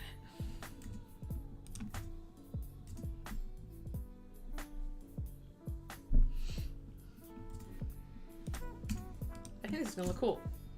My BF stays up and watches freaky alien YouTube videos, then he comes to bed all twitchy and scared. Stranger Things did that to you. Oh, the Goldbergs. I haven't given the Goldbergs a shot yet. I just love that he comes back. He just comes to bed all twitchy. Yeah, my boyfriend's obsessed with aliens. And also aliens with a mix, like there's a couple of genres that he is just guaranteed to be obsessed with. Anything having to do with a cave. Caves. He's just really into caves. Aliens. Handy cam footage, so like when it's from the camcorder's perspective, like how Paranormal Activity like launched that genre. I have seen every single handy cam fucking scary movie. Because it's fucking terrifying, because you could do so much with such a low budget.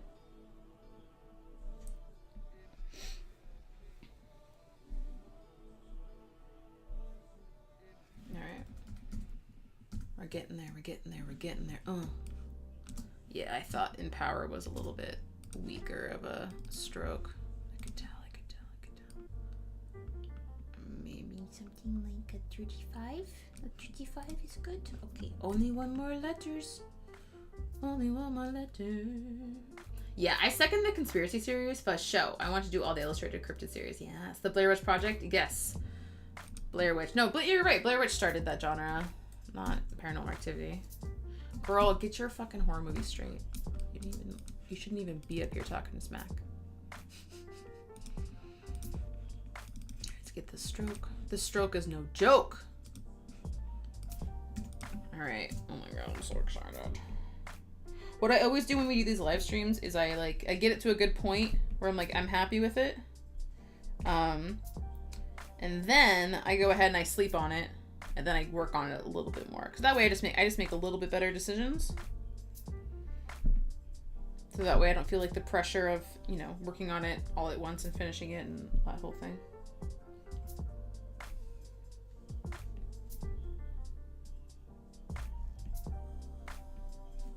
You always gotta sleep on it.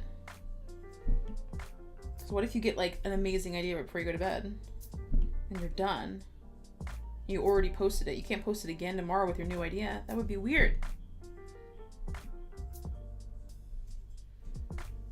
Alright, oh my god, I'm so close to being done with this live stream. Not that I don't love you. It's just more like I have pizza in my fridge and I really want to eat it.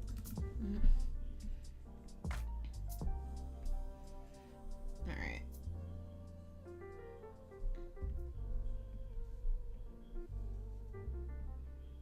Oh my god. I didn't think this would have the vibe it does. It was kind of like an unexpected surprise. I'm cool with it though, it's fine. Alright, we did it. Yeah. Yeah, this drop shadow is where it's at. Yep. Now I could do crazy shit like this. Are you ready? Oh, I don't think you're ready. I could do stuff like this, make it extra rainbowy, which it might be a little bit much, but just like, why aren't you showing up? Oh, it's because the layer isn't above things. All right, boop. What about now? That's what I thought. Okay, boop. Like, would this be crazy if I was just like...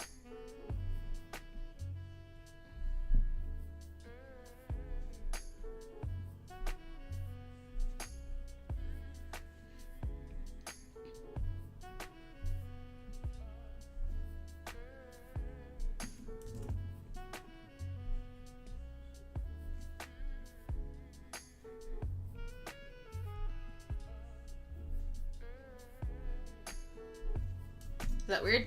Or is it awesome? I stopped watching creepy movies in 1999. Because it might actually, like, I don't know, we might end up like using a different color that's not in the rainbow. And I kind of like black. Yeah, I like black. I'm gonna do black everywhere.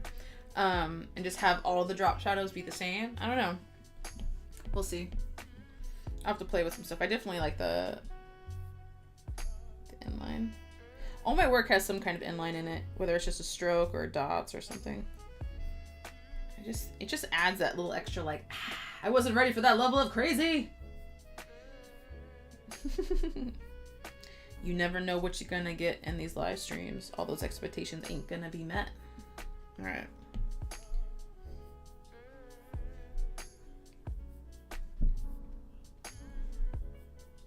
I normally like doing highlights, but since I'm using white text, I can't really use a highlight.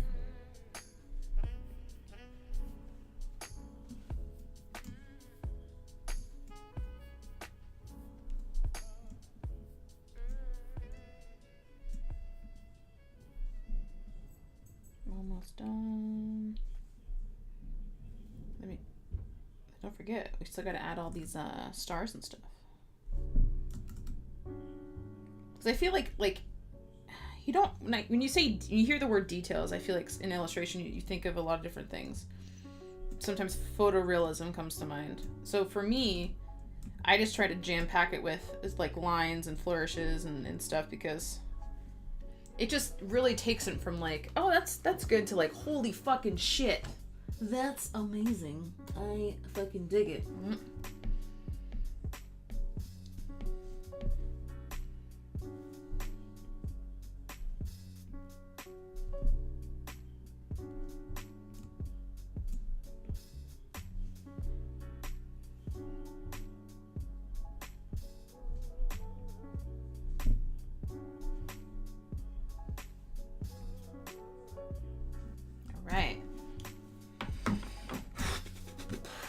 What color in here are we not using?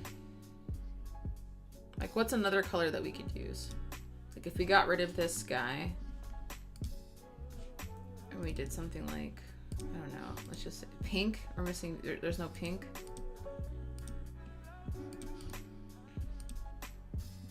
Like, could we just make all these pink?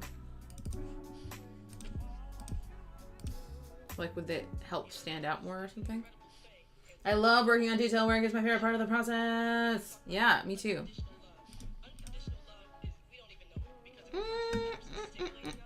Nope, I'm putting it back.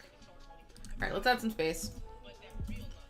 Let's add some space, and then I'll sit on it for the day. I was about to like look at my sketches, like, Dina, you don't need your sketches to help you figure out how to draw a star. Like, you're gonna be fine. All right, brush. Draw some stars. I always have the same process when I draw a star. I just do a cross, and then I have them meet.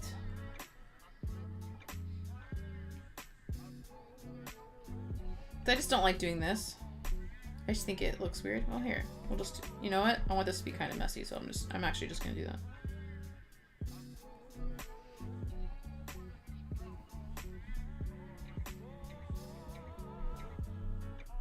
So I want to do the outline of the stars versus filling it. I think that might look cool.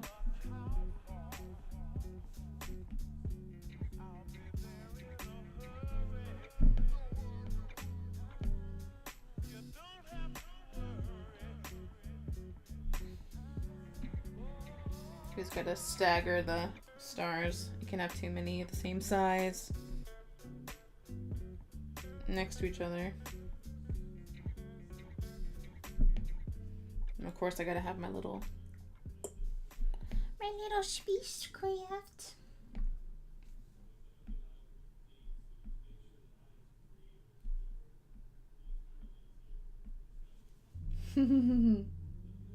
Sorry, I love doing this. Then we'll do a couple like shooting stars.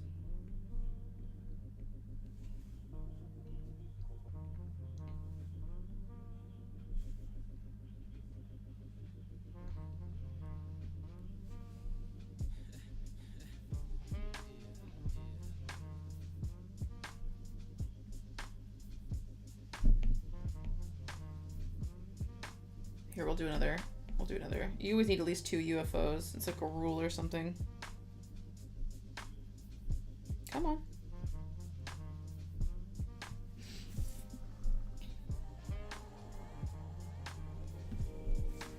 There we go. And then we'll add a couple circles. All different kinds of size circles.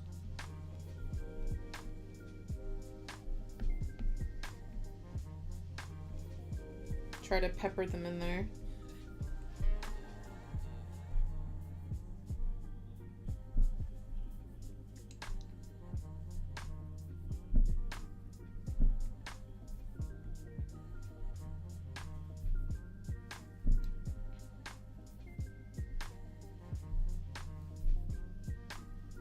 How do you think the final result's coming out?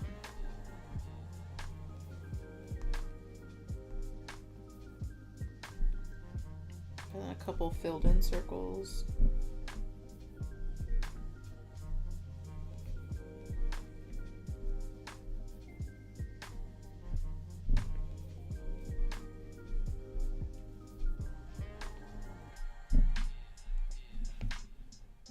Then always finish off the same with just little dots.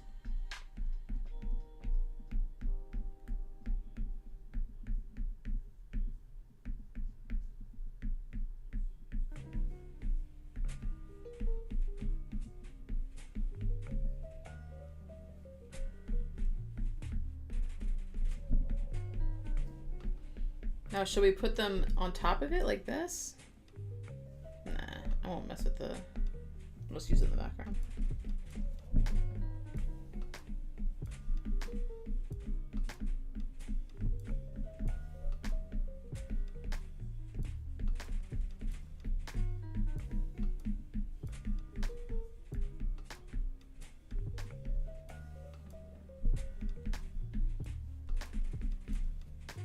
Then do a couple dots that are like all next to each other.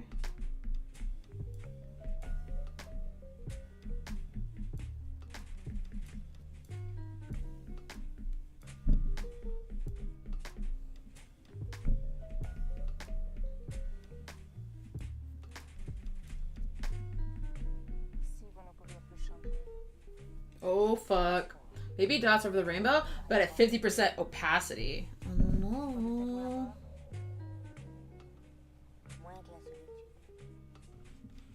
I don't know. I think I'm gonna do something a little extra. Because one thing's bothering me. Because I ended up doing something differently, so the space in here is like kind of driving me nuts.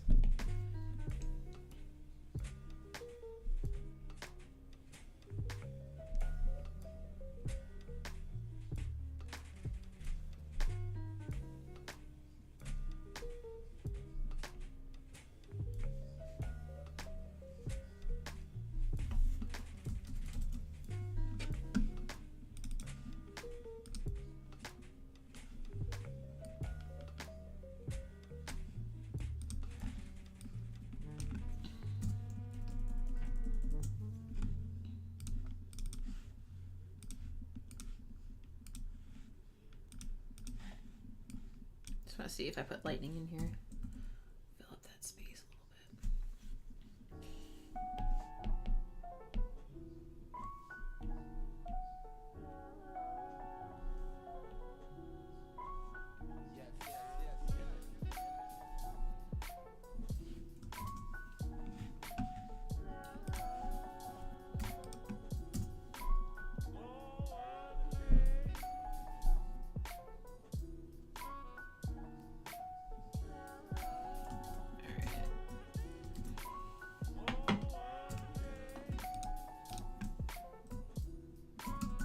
fix it later, but I just want to see if the idea works.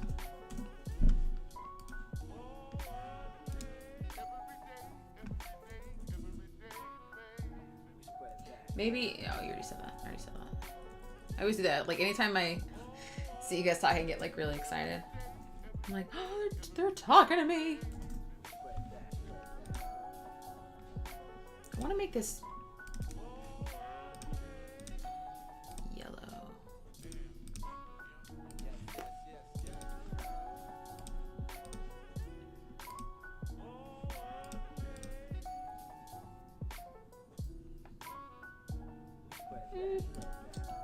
Nah, keep it like that. I don't know, what do you guys think? Lightning bolt or no lightning bolt? It like helps fill it up a little bit more. I am now supporting you on Patreon. I did it. I got fueled by letters to follow me on Patreon. Oh my god, it's happening. Thank you. Thank you for the love and support. Thank you for the love and support. You're amazing. I appreciate you. You're so cool. Thank you, thank you, thank you, thank you, thank you, thank you, thank you, thank you, thank you, thank you, thank you, thank you, thank you.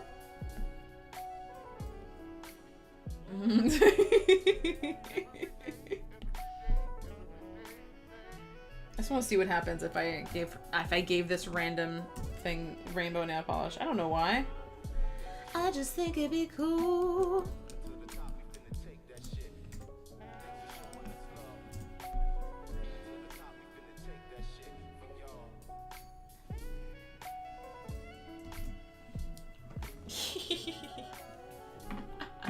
You take the lightning bolts? Fuck yeah!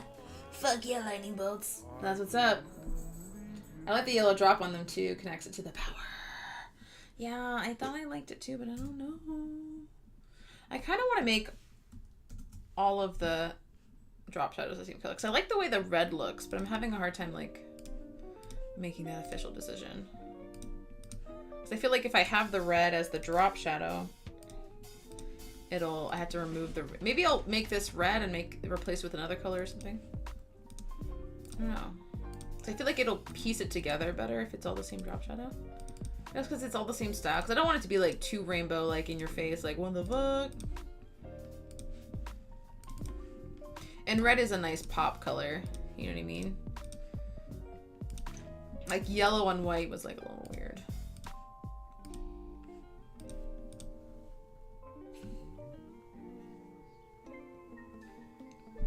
Maybe we can turn this guy off. Make this more of like a yellow. Sorry, like a pink. Not like in your face pink, but like that. And turn that back on. Something? I don't know. You like the nails? You like the nails? Here, I'm gonna make all these nails.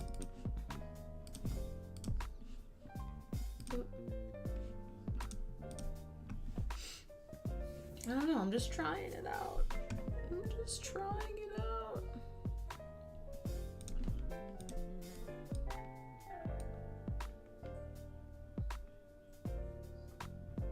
I'm like, okay, what if I put it on 20% opacity?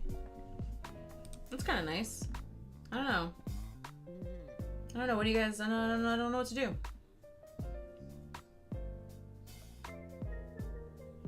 Should I just undo everything I just did? This one? Or this one? This one? Or this one?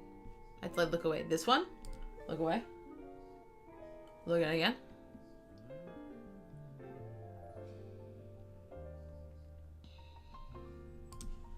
Alright, what if we stack them? I like need to know. I need to figure this out. We just did like red and yellow, red and yellow, red and yellow versus the teal and the blue and stuff.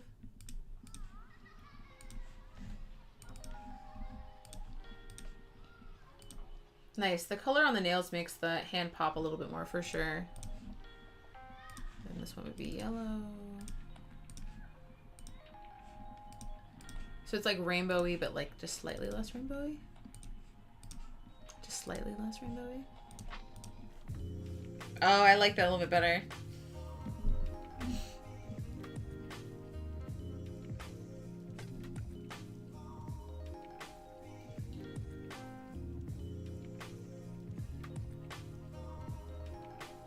All right, let's look at it tiny. Because we're looking at this huge, so it's like... Yeah, I totally see the halftone thing too. Like, I totally keep envisioning it. You like the red and yellow combo and the multicolored nails. Yeah, I do too.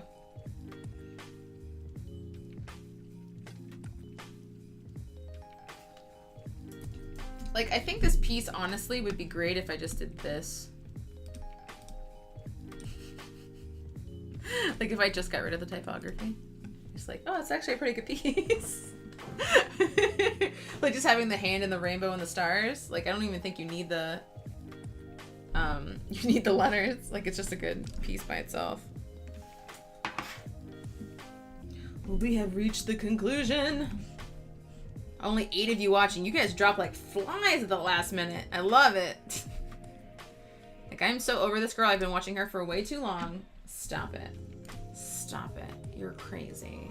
What are you doing? Also, do you love this shirt? Do you like love it? Throwing shade. Throwing shade, guys. Throwing shade. Do you love how I just ripped my headphones out of my fucking ears when I did that? It was very special. This was given to me by a very special somebody at the Dribbble Hangtime conference, and I love it. It's very good lettering. I just wish it was huge. I want it to be... Like, it's so weird for me to wear a shirt where the lettering is just like this little tiny little guy. And this little tiny little guy on my boob. I want it to be big and long and in charge.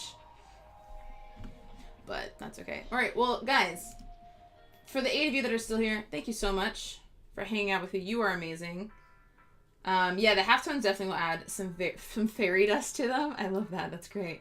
Yeah, 10:26. Yeah, it's getting late. It's only 7:27 here in Portland, Oregon. Well, you guys are amazing. I super appreciate all of the love and attention that you've given me. Remember, if you aren't already, please consider becoming a patron at patreon.com/lettershop so you guys can learn new styles of hand lettering every single month, and then also hang out with me on the weekly just so you can check out how I'm doing and like learn cool stuff and different tutorials and all the good things, right?